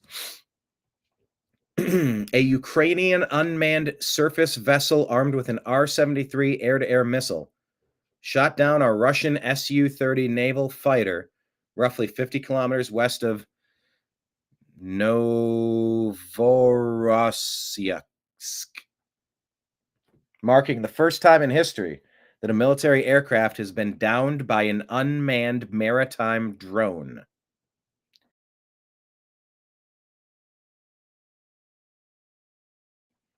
Bless me. My cat jumped up here like 4 times in a row, started knocking things over, had to move him 4 times, but I'm actually allergic to cats, so now I got the dander floating around me. Forgive me.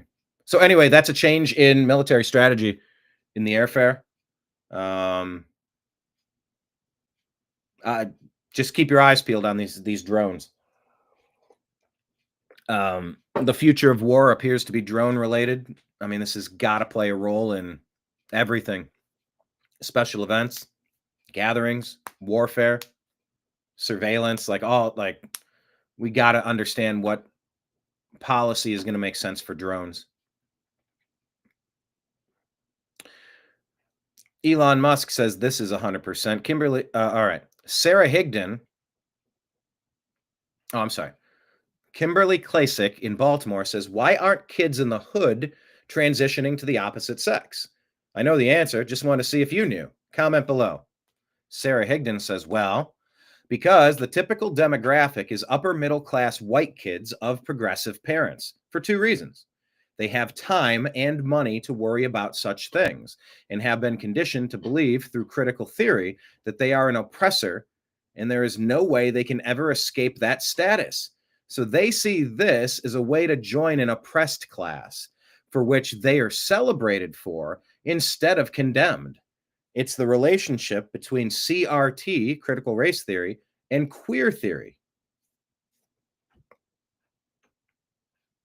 Wow. Doesn't it always feel better to be a victim than it does to be an oppressor? Okay, so there's a thought. I found that very interesting. Take a look at this. Zero Hedge reporting. Look at this growth here. In the green, is this large enough for you to see? Let me maybe make it large. Well, can I make this larger again? Because it's a graph. Oh, wow. Okay, that's big. Now you can see it. But now can I read it? All right, there it is. Native-born workers are here in the green. They were outpacing in 2019 and 2020, and back in 2020 throughout the year, and then through 21. And then right there,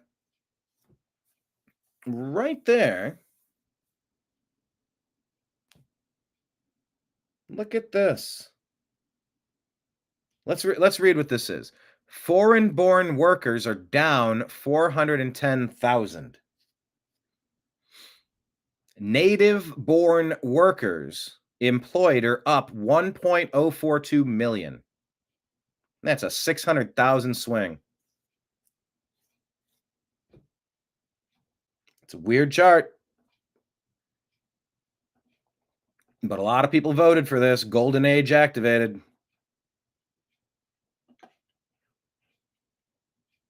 Do you take any issue with this? How do I get out of the full screen now? Like that? Okay. Native-born workers up 1 million. Foreign-born workers down 410. There are Americans that need jobs, and that's what needs to be the priority, period, as we sort out this mess that Biden created. And when I say Biden, I absolutely mean the third and most honest term of Barack Obama.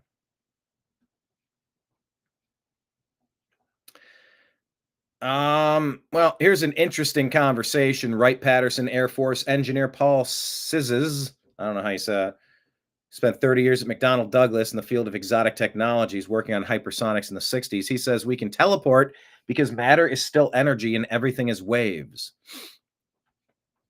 This conversation from the 2000s is decades ahead of its time. So it's right there if you want to take a look at that. It's an interesting conversation. Once again, look. Hang on, let me talk to you real quick. Do I claim to have everything figured out with any topic? I don't know. I don't know if you could really say that. But I think you could say that I unpack it. We talk about it together.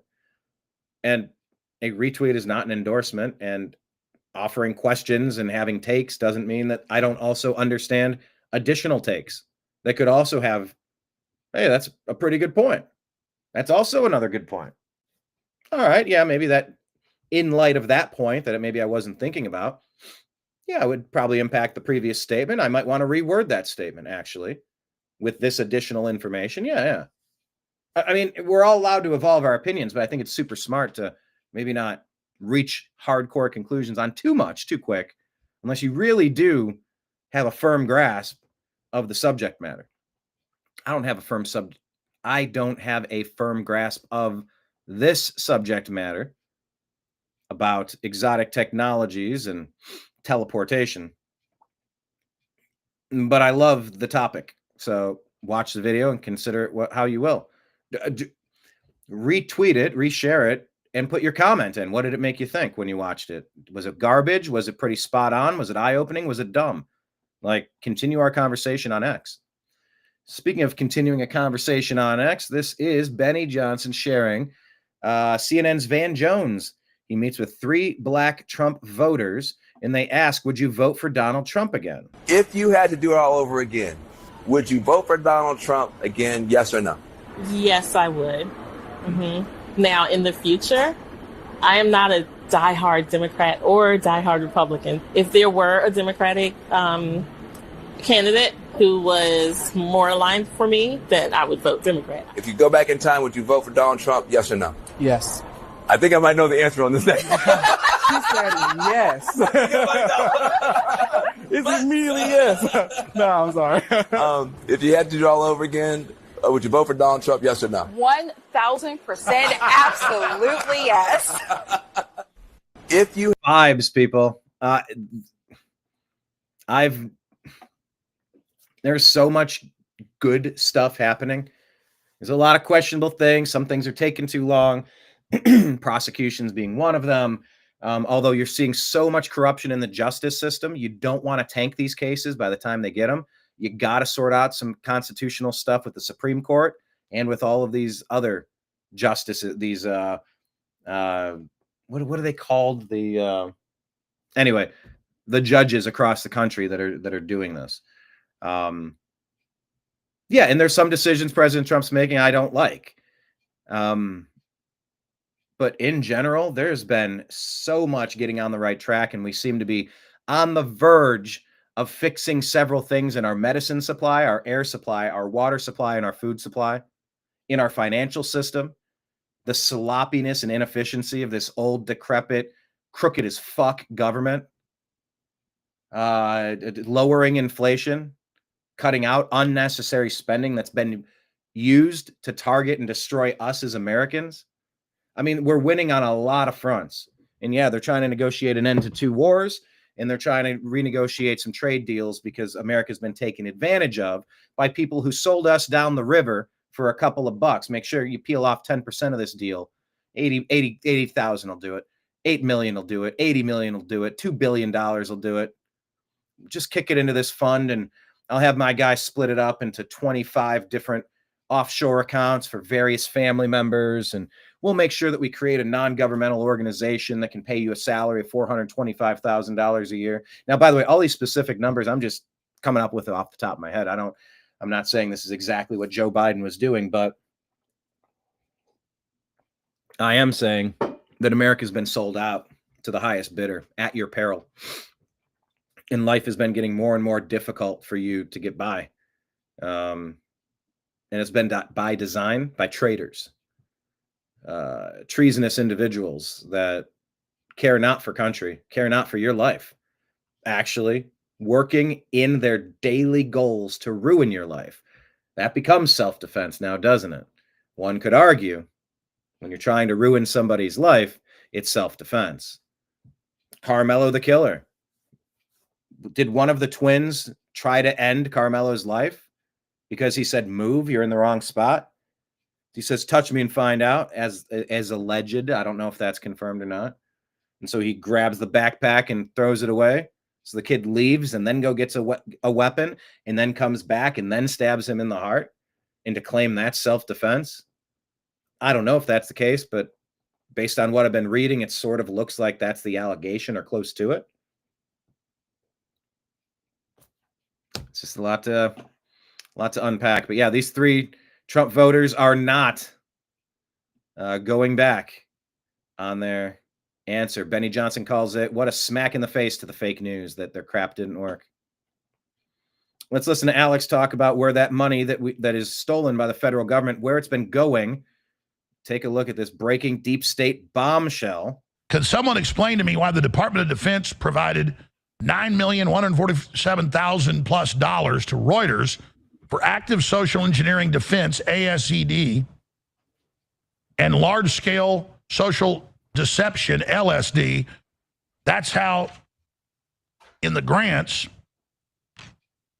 at usspending.gov, Department of Defense, Thomson Reuters Special Services, that's MI6, you can look it up, active social engineering, defense, large-scale social deception. Zoom in on that. Look at that. Just look. Of course, they want to keep it secret that the Pentagon's paying Reuters to, what's the exact term? I might just read this for the next 4 hours over and over again. Active social engineering defense, ASED, and large-scale social deception, LSD. Boy, that sounds like what good people do. And there it is on the DARPA website where they tell you about active social engineering defense. But see, they didn't tell you what they do, lie to you. And it's the Pentagon going, we want to help deceive the public, Reuters, help lie, run our deception engineering operation. I mean, God, usually the bad guys don't call themselves the bad guys. That's like little kids shows like the Decepticons. Dr. Death. The Pentagon's like, we're the Decepticons. Lie to the American people. Look, I'm wearing a red... The Deceptipentagons. Cape and horns. So anyway, our Department of Defense paying Reuters $9 million running illegal social engineering operations. That's why the new American media exists. You've caught me now at a time where I'm creating more content than I ever have.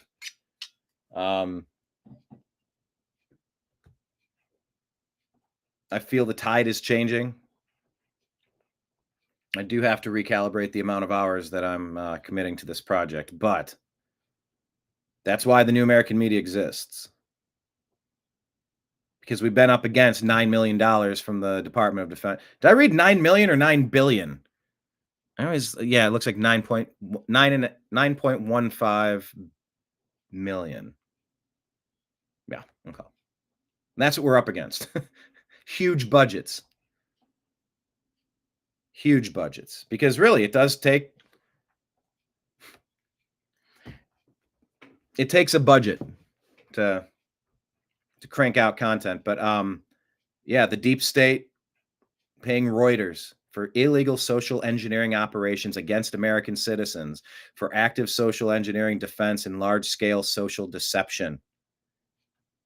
Do with that what you will. That's why we exist, and that's why it's cool that you guys stay with us, join us, share our content, contribute to the funds, contribute to the conversation through jokes and questions and your commentary. It's all appreciated. This video here is Ryan Matta saying a message for Tom Homan and FBI Director Kash Patel. Here's an accusation about money laundering. Well, it's just an accusation. I don't know. Someone named Michael Sands, who works at GSA, awarded a $2 million contract that looks like a money laundering operation. This is the guy awarding all the contracts to the NGOs who were trafficking children on behalf of HHS. And they ask you to follow this Kayla person's work. All right, so there's an accusation I'm not familiar with, but let's keep our eyes peeled for Michael Sands in the news at GSA. I'm talking about the great things the Trump administration has done so that we don't want to get too black-pilled here and be hyper-fixated on, oh my gosh, if one piece of dirt, Kilmar Abrego Garcia, is deported, then all the rest of us are going to concentration camps. I told you President Trump was part of the New World Order. I told you should never vote for MAGA or Republicans, and he shouldn't be trusted, and we need to be anarchist, and we need to be libertarian, and opting out of this corrupt system. You go, shut up for a second, please.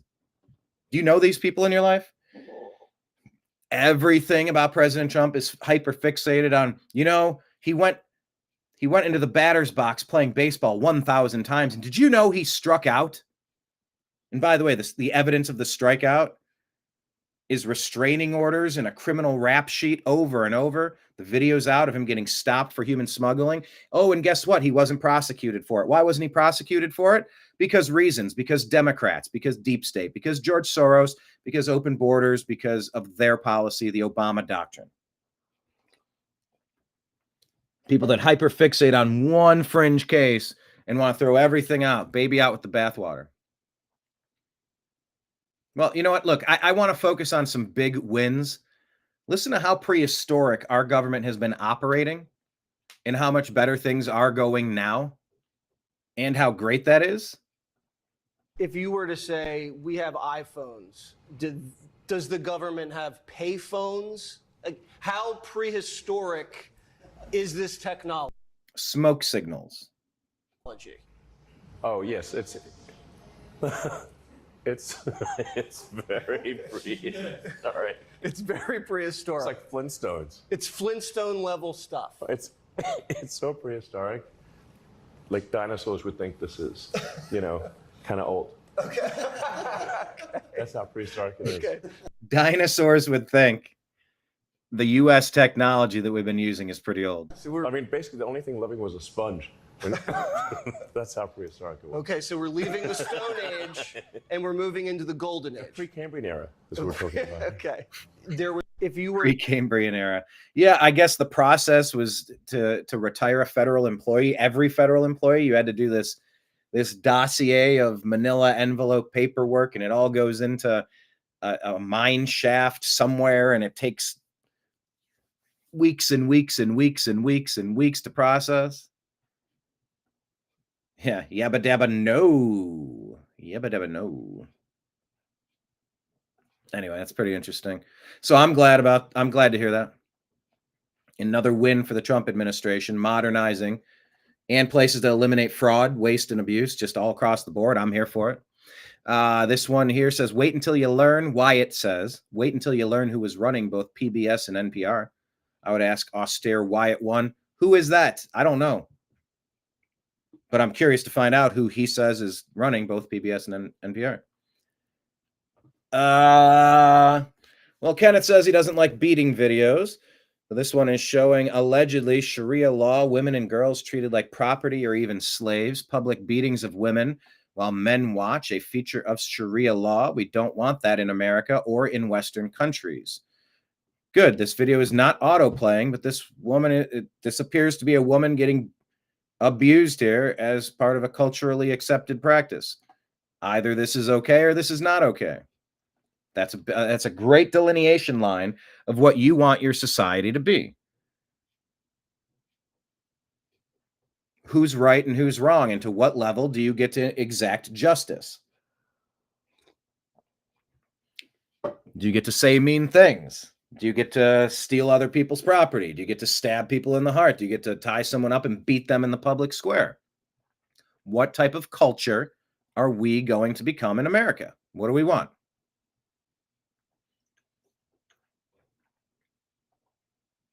Here's an interesting quote. I don't know that I've played this very often. I do recall this is one of, I think, Anomaly's favorite quotes. I see him post this, not to make it sound like he posts this regularly, but I've seen it multiple times. And we were talking earlier about the trans ideology and why is the hood not really taking on this topic. You just saw Michelle Obama say to one of the Wayans brothers, her appreciation of Marlon Wayans' stance on the trans situation and his child, because particularly as a black man. And some people are saying, see, Obama said that she's a he. And I guess in the greater context, you're watching that video, it's kind of clunky because Obama puts hand on heart and it's like, as a black man. But I think the comment in greater context is that I appreciate your take on the trans issue. Like, it's important to me, you know, and as a black man, kind of like, as a black man, you are saying these things, but with hand on heart and all of the questions that persist about the person who wrote a book called Becoming,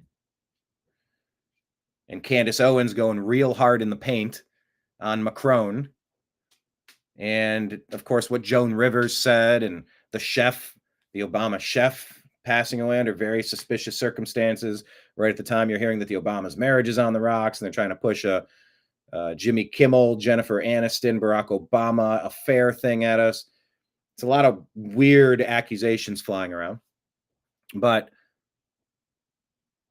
the trans issue, why isn't it taking place in the hood? I think that was Laverne Spicer. No, that was Kimberly Classic. I read maybe 20 minutes ago who said that.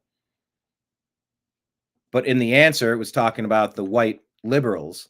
And so this is Malcolm X talking about white liberals. That white person that you see calling himself a liberal is the most dangerous thing in the entire Western Hemisphere. He's the most deceitful. He's like a fox, but the fox will fool you. He comes at you with his mouth shaped in such a way that even though you see his teeth, you think he's smiling and you take him for a friend.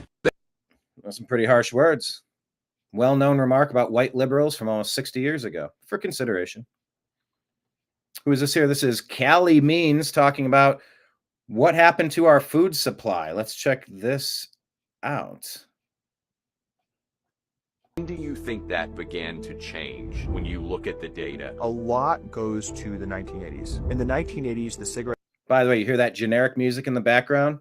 You know, it's a coin flip chance that YouTube is going to say, hey, we need to demonetize your video, or we need to limit the distribution of your video because there's unrelated music in the background of this conversation I'm trying to listen to. YouTube still doesn't have it figured out, which is why I beg of you all to follow me on X at American_media_ and Rumble at the New American Media, because I just don't anticipate being able to. I know that YouTube is not a place I can use as a foundation for my business, for my company, for my distribution methods. So one day they gave me a strike. They're threatening to kick me off their platform. Make no mistake, that's what they're telling me. First time in 14 years they've done such a thing. So yeah, it's forefront in my issues, or it's a forefront issue of mine. So as this music is playing in the background, I'm going, oh man, do I play it or do I not play it? Anyway, I'm going to play it because it's a newsworthy conversation about the food industry. Let me just back it up. Get the data. A lot goes to the 1980s. In the 1980s, the cigarette industry started consolidating the food industry. So by 1990, 50% of the U.S. food supply was owned by Philip Morris or R.J. Reynolds. Did you hear that? And by the way, I'm just going to recommend that anybody putting out content, that the only content you use for music, don't put the Rolling Stones behind your stuff. And if you're going to have generic doop, doop, doop, doop, doop, doop, doop, doop, doop music in the background, make sure it's from a sound library that's cleared through copyright so it doesn't flag the system. Because I'm really sick of all the disputes. And by the way, it was when I started putting out 30 different disputes, that's when I got the strike. They got sick of the fact that they had to defend all of these copyright restrictions, which turn into distribution restrictions. It's why sometimes single-digit people get our info, get a chance to see our video. Yeah, some of them get into the hundreds, some get into the thousands. We have millions of views lifetime. But they've limited the reach on our content, saying, oh, these are repeat offenders or something. I'm like, no, we're not. Anyway. Consolidating the food industry. They're saying the cigarette companies consolidated and bought up the food industry. So by 1990, 50% of the U.S. food supply was owned by Philip Morris or R.J. Reynolds. They used their balance sheet as smoking rates were going down to buy up all these food companies. And they actually did two things. They used their scientists to make food more addictive, ultra-processed food, and then they directly co-opted the USDA and the HHS nutrition guidelines to do the food pyramid to recommend essentially carbs at the base of the pyramid. So ultra-processed food consumption exploded. The Surgeon General came out in 1986 and said, gotta stop smoking because of cancer rates. Ultra-processed food exploded. Cigarette industry goes to food, cancer rates have just exploded. Absolutely, Just not skyrocket. Not lung cancer, but smoking, yeah. every Every other cancer rates. I joke. I think it's true. The cigarette companies would be much healthier if they go back to making cigarettes. Wow, he jokes that the cigarette companies would be much healthier if they just went back to selling cigarettes. Surgeon General came out in '86, said, "Got to stop smoking because of cancer," and since cigarette went to food, cancer has just exploded through there. That's incredible. A couple more here. Germans are becoming totalitarian control freaks again, says Luke Radowski. Secretary Marco Rubio says Germany just gave its spy agency new powers to surveil the opposition, and that's not democracy. It's tyranny in disguise. What is truly extremist is not the popular AfD, which took second in the recent election, but rather the establishment's deadly open border immigration policies. German Foreign Office says this is democracy. This decision is the result of a thorough and independent investigation to protect our constitution and the rule of law. It is independent courts that will have the final say. We have learned from our history that right-wing extremism needs to be stopped. It's like you're reading right out of the Nazi playbook. It sounds like you're listening to a Democrat, a divisive deep state Democrat traitor. AfD is the one that's trying to maintain their borders and the integrity of the makeup of their country. Citizens, made up of citizens, and they're trying to overrun their country in an invasion. The Obama doctrine of colonization. It's been happening for a long time. And there are more problems in Europe than you have any idea about. Every day we sift through a ton of stories that aren't important enough to share with you, but I assure you, the stuff that's happening in Minnesota and Dearborn and pick your place. I mean, it could be over in Arizona, it could be Southern California, it could be Texas. Changing the demographics of a nation through colonization. What do you do about it? Something or nothing? Yes. I did play yesterday the video of Kilmar Abrego Garcia caught trafficking people in, I believe it was Tennessee, and Biden's FBI and Immigrations and Customs Enforcement refused to arrest him. This in response to another story just saying this is just more proof that jails and insane asylums were emptied out in other countries. Or their countries were filled with degenerates. Either way, they all have to go. Yeah, I mean, just everybody has to go. That's it. Just everyone out. And you're going to walk around to the front door and we're going to sort this out. This is not okay. I've done that as a concert promoter over and over. When a bunch of people snuck in, they don't have their wristbands, everybody out.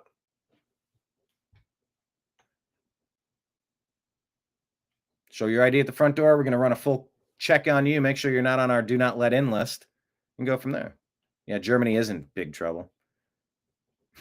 Google is in deep legal goo. Yeah, maybe that was in response to this story. The illegal alien who unlawfully crossed the border 5 times abused a man's dead body in a New York City subway train for 30 minutes. So yes, this is New York man. Are Democrats going to defend this New York man? I'm trying to tell you that story as cleanly as I can. It's just the worst. Now, did that person have that exact crime on a rap sheet that we should have been able to figure out at the border and not let him in? Maybe, maybe not. But how about we take the best and the brightest? How about we don't take everybody? How about we take the most awesome people that we can? Like you're in an NFL draft and you get a chance to pick out the best and brightest. Say, hey, would you like to come make our country a much more awesome place? And you not just let every person in. You have a bit of a screening system in place so that you can make sure that good people are coming in and you have a chance to get to know them. And they're on a long waiting period, 30 years, 25 years, 20 years, 15 years, 10 years, 5 years. I don't know what that looks like. But if you can make it without having to go on assistance programs and you're not committing crimes and you're doing successful things and you're consistently contributing, like, hey, welcome aboard the team. Maybe if we were more selective, we wouldn't bring in people like that guy that abused that man for 30 minutes on a train. Fairy Megan says the Catholic Church is suing the U.S. government for billions more to keep importing potential monsters. USCCB files lawsuit on unlawful suspension of U.S. refugee admissions program. Do you want your country changed? Do you want the demographics of your country mixed with whoever outside forces say is a refugee that you must accept? Why? Why? I don't have to marry anybody I don't want to. I don't have to have anybody in my house that I don't want to. Don't come in here and tell me I must do anything. Excuse me, you've overstepped your boundaries. You've really overstepped your boundaries telling me what I must do. No thanks. On general principle, you can get out of here with that nonsense. I don't like the tone of that. Mr. Pitbull says these aren't migrants. They're violent predators the system let in and let loose. Open borders don't just break laws, they break lives. This is what Trump was elected to stop. Yes. Doge is beginning to uncover massive fraud at the Department of Education as they infiltrate the Treasury. There's a 2-minute video you can check out here, but that is fantastic. We got to get all this fraud out. This is an accusation that Big Pharma was responsible for planting trees in cities so that they would only put male trees.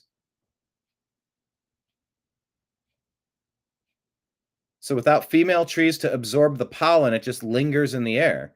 He said the practice started back in guidance in 1949. USDA. Let me just play this. Only male trees should be selected to avoid nuisance from the seed. Now, fast forward to today, scientists are saying urban landscaping is to blame for prolonged crippling allergy seasons. Now, this is not ideal for most people, but great for Big Pharma. Zyrtec, one of the most popular allergy medications, is experiencing a boom in sales. In fact, analysts are predicting that So I'll let you watch the rest of that video, but it's kind of just that it's either a big coincidence or it's not.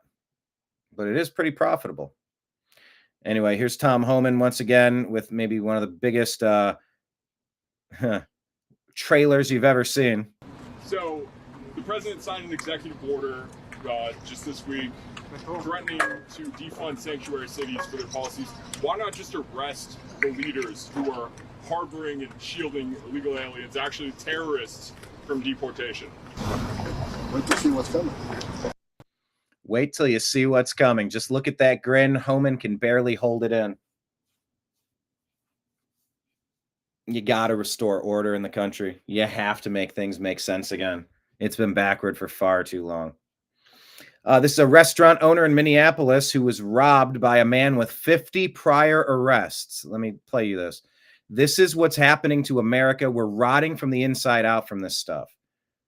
The Democrats, the powers that be, they are bringing foot soldiers in to terrorize all of our communities.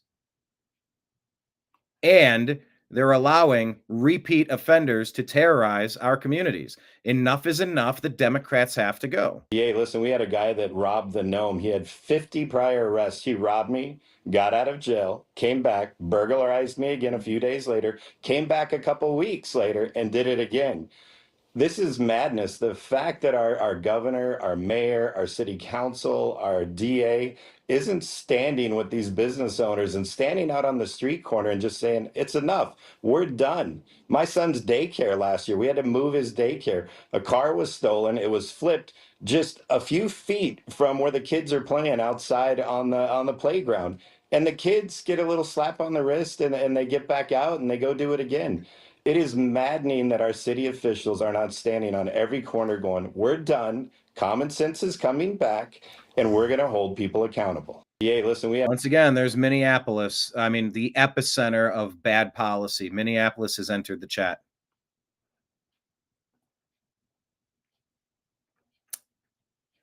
And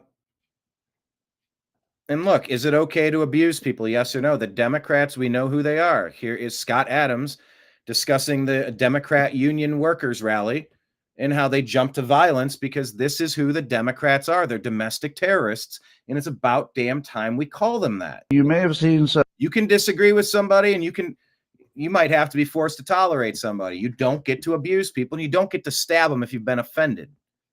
You may have seen some clips of Jack Posobiec getting roughed up at a Jamie Raskin event where Raskin was talking to some union guys. And Jack yelled out some things to Raskin at the end of Raskin's talk. And the union guys didn't like it because it was not exactly pro-Raskin. And they actually roughed him up. Mm-hmm. They actually roughed him up. And I guess he's going to get law enforcement involved. I don't know how bad it was, but just based on the hard to determine video, they got physical right away. Now, does that ever happen in the other direction?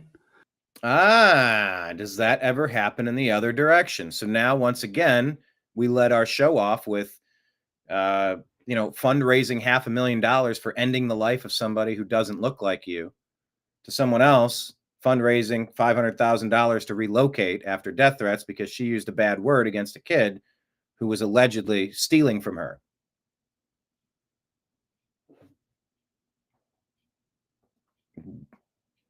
Does the right rough people up or just say mean things? Because the track record of violence from the left is a mile long. If there had been a Trump event and somebody had yelled out something, because all he did was yell out something, do you think that the Trump supporters would have started roughing that person up? I don't think so. I mean... Now, I am aware of that one video, at least one. Trump does make some sort of comment about roughing up hecklers or something. I mean, it's not a common theme. What about January 6th? Yeah, there were a lot of people that looked at 81 million completely, totally legitimate Joe Biden votes and went, no, those 7 states that paused while Trump was up by hundreds of thousands of votes, and you all paused roughly the same time and said, I'm going to need a few more days to make sure we've counted every actual ballot, and you got just enough to get them over the finish line in all 7 of the fraud states or swing states. Yeah, that was a bunch of people that showed up and said, you're not going to steal our country. And it was also a setup for those people so that they could be demonized and Trump could be framed for insurrection, even though not a single shot was fired, except for Michael Byrd, who killed Trump supporter Ashley Babbitt. I believe a settlement was just reached with her family, by the way.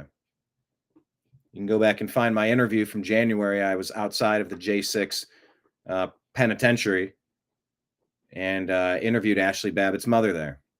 I didn't confront her with tough questions. I didn't go deep on stuff. She, it was just, I just handed her the microphone, gave her a couple chances to kind of unpack what she's thinking, and she could tell me what she wanted to say. But yeah, that's what that was. It was a lot of people saying you can't. You got to throw out those 7 states. Those don't count. And if those electoral votes don't count in those 7 states, what are we left with? A Trump landslide, right? So, how do we determine a winner? Because we can't go off of those. We don't trust those as valid. And there is a state. Was it Nebraska, Oklahoma? Let me ask. There's a state that's now teaching. State teaching 2020 was rigged. There's a state that's now teaching that the 2020 election has been rigged. Let's see what exact. Oklahoma, starting in 25-26 academic year. New social studies standards approved by the Oklahoma State Board of Elections on Feb 27 require high school students to identify discrepancies in 2020 election results. The standards, developed under Superintendent Ryan Walters, include examining factors like the sudden halting of ballot counting in select cities in key battleground states, security risks of the mail-in balloting, sudden batch bumps, an unforeseen record number of voters, and the unprecedented contradiction of bellwether county trends. These points also debunked claims made by former President Trump and his allies that the 2020 election was stolen, despite no evidence of widespread fraud being upheld in any courts or by election officials. So once again, absence of evidence doesn't make it false, but nothing was held up in a court or by election officials. So there's critics and supporters of that, but that's happening. So we're getting 2 different versions of it going on right now. Anyway, Scott continues. In 2015 or 16, there were some rallies where, there were some accusations that people were going to rough people up, but for the most part, it's not a thing. But the Democrats just immediately went to violence. Why do they always go to violence? And at what point do you have to realize that there are national leaders calling for violence? President Trump was on Twitter at the time calling for peace and saying we're the party of peace, and look out for the police officers. They're the good guys. They're on our side. That was actually taken down by Twitter because they were actively trying to frame President Trump for saying things that he didn't, trying to frame him. And if he was on video and everyone's watching, he's like, no, I'm calling for peace. Like, guys, stop all this. Go home. Don't do that. That's not who we are. They didn't want you to see that while they framed him. But that was coming on the heels of Democrats encouraging their people to burn America down in the summer of love of 2020. That dichotomy, that comparison. Somebody uses a mean word and somebody burns the country down. Someone uses a mean word, someone stabs you in the heart. Somebody, like, what type of outrage? Trump supporters did not fire a single shot that day. How many lives were taken in the summer of love? Once again, comparing stories that aren't the same, but it is a trend with the Democrat Party. They have leaders who call for violence. President Trump called for peace. And I think he said fight like hell. Yeah, because that's typical verbiage. He said peacefully and patriotically, let's go make our voices heard. Peacefully and patriotically. I think this is all. I promise you, if they had called for something different, that day would have been really different. It would have been, I shudder to think what it would have been if he had ended that speech saying something differently. Part of the Hitler stuff. If you believe that the Trump people are all just Hitler supporters, then violence is called for. It would make sense if that's what you believed. So if you look at the rhetoric they keep pushing, it's very intentional. Carville and Raskin persuasion, they're using Hitler's technique. That's why Jack Posobiec gets roughed up. I hope it wasn't too bad. Yep, I was a guest on Jack Posobiec's program from the Bronx. I'm sorry, I wasn't a guest. I was a guest reporter. I was checking in and doing reports for his show, for the show after his. And then they used several clips on Steve Bannon's show that night. That was a fun experience, getting to be in the field in the Bronx at a Trump rally. And at the Trump rally, there was some scuffles. There was some stuff. It was a lot of Jew stuff. It was a lot of somebody has a Jew flag and somebody takes a Jew flag, an Israeli flag. I know. Antifa, Black Bloc, the Trump protesters hate Israel, so they wanted to steal a flag, or they stole a flag back or something, and it got kind of dicey and people chasing each other, and cops came in and intervened and put walled off groups of people. You go over onto this side, you go over onto this side. We're not doing this. You know, a lot of barking, not a lot of biting. But yeah, there's a lot of that out there.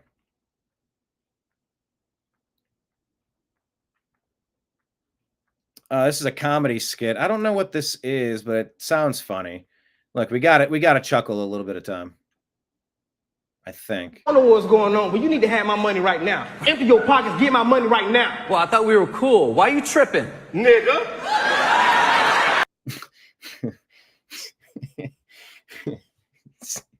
White dude standing there next to this other guy who drops that.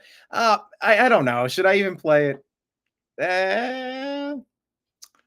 I really don't even like the word in a comedic context. I really don't. But the joke here is that he can't say it, so he hires someone next to him to say it. Hell.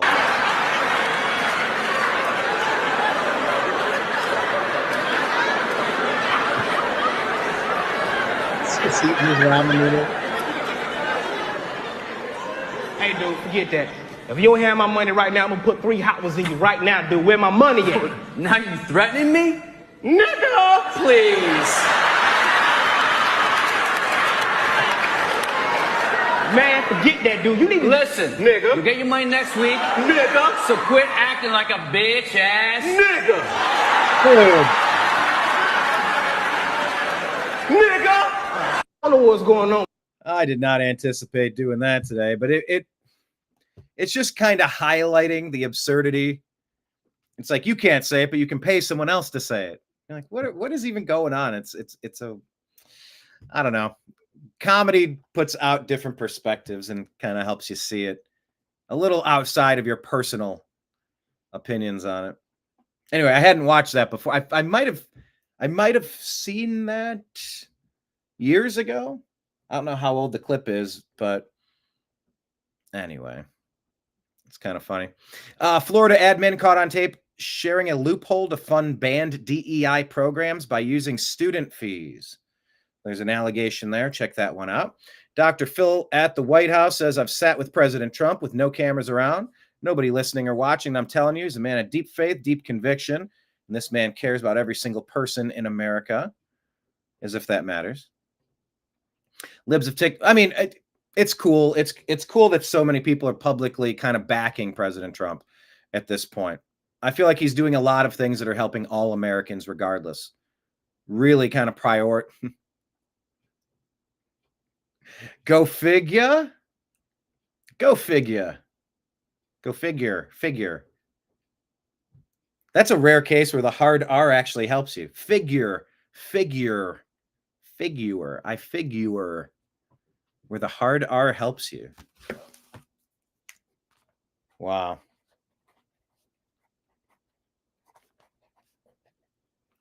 There's something funny in that.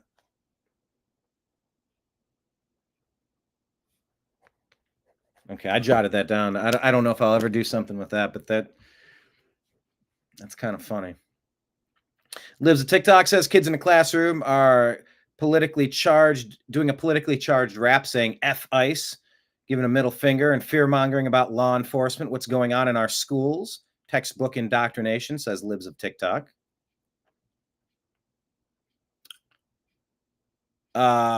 Homeschool parents shocked when they discover how little time it takes to get through what public schools consider to be 8 hours of work. Exactly. Homeschool, please. I'm not going to get into the Podesta stuff, but if you know, you know. Here's a flashback because I think AOC might be... She's on the short list of people that Tom Homan might arrest. Boston mayor on the short list. Chicago mayor on the short list. There's some people that might have to face some accountability for their immigration stuff. And this is Tom Homan with AOC. When you enter the country illegally, it's violation 8 United States Code 1325. Seeking asylum is legal. If you want to seek asylum and go through the port of entry, do it the legal way. And there you go. So we'll see how this shakes out, if AOC is going to be on that arrest list. And here's a great message for people to consider. Let me end the show on this. I'm going to end on this high note. A nice message for everybody that maybe can unite us at this wonderful time. Yeah, we'll end on that for today's program. Then we'll get ready for Kentucky Derby stuff. So once again, at the bottom of the screen, we are the New American Media. This is the TNAM AM Show.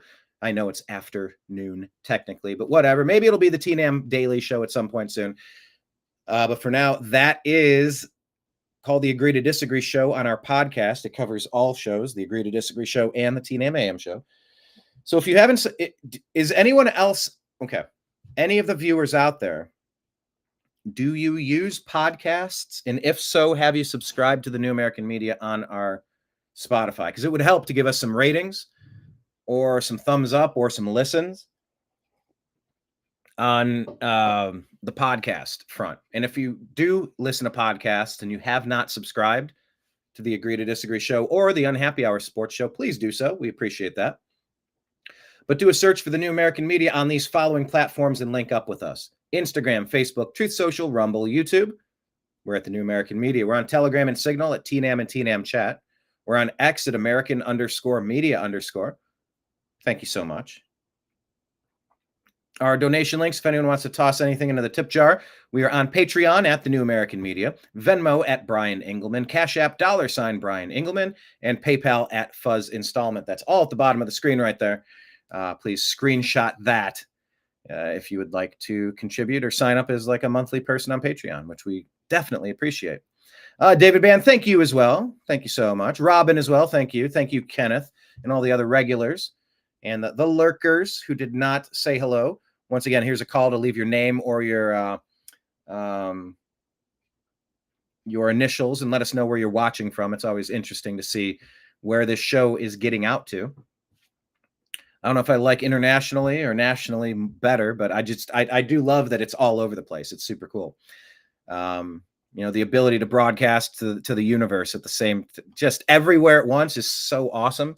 I really just wish we didn't have the distribution limitations through censorship programs. Like we told you, Reuters got $9 million for censorship programs so that people like us couldn't compete against them telling you the truth while they were busy running their operations and pushing their lies so that they could destroy the nation from the inside out. I digress. But anyway, thank you all for being here. I'm going to sign out. Make sure you check out the Kentucky Derby today. And I will talk to you on Monday. Here is your moment of Zen. President Trump talking to a group of college kids. It's a very important message. And I appreciate you. I love you. I'll talk to you again soon. Take care, everybody. Peace out. Are not racist. Speech is not violence. America is good. Terrorists are bad. Men can never become women.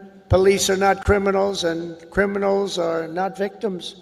It helps when you know that borders are not racist. Speech is not violence. America is good. Terrorists are bad. Men can never become women. Police are not criminals, and criminals are not victims. It helps when you know that borders are not racist. Speech is not violence. America is good. Terrorists are bad. Men can never become women. Police are not criminals, and criminals are not victims.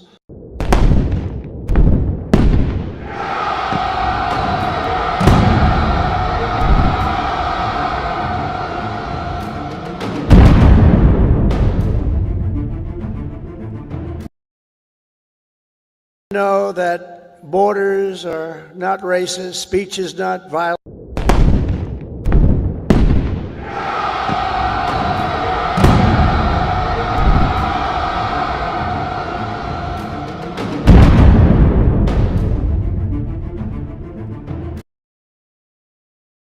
Is good. I'm going to try to terrorists are bad. See if it men can never become women. Police are not criminals, and criminals are not victims.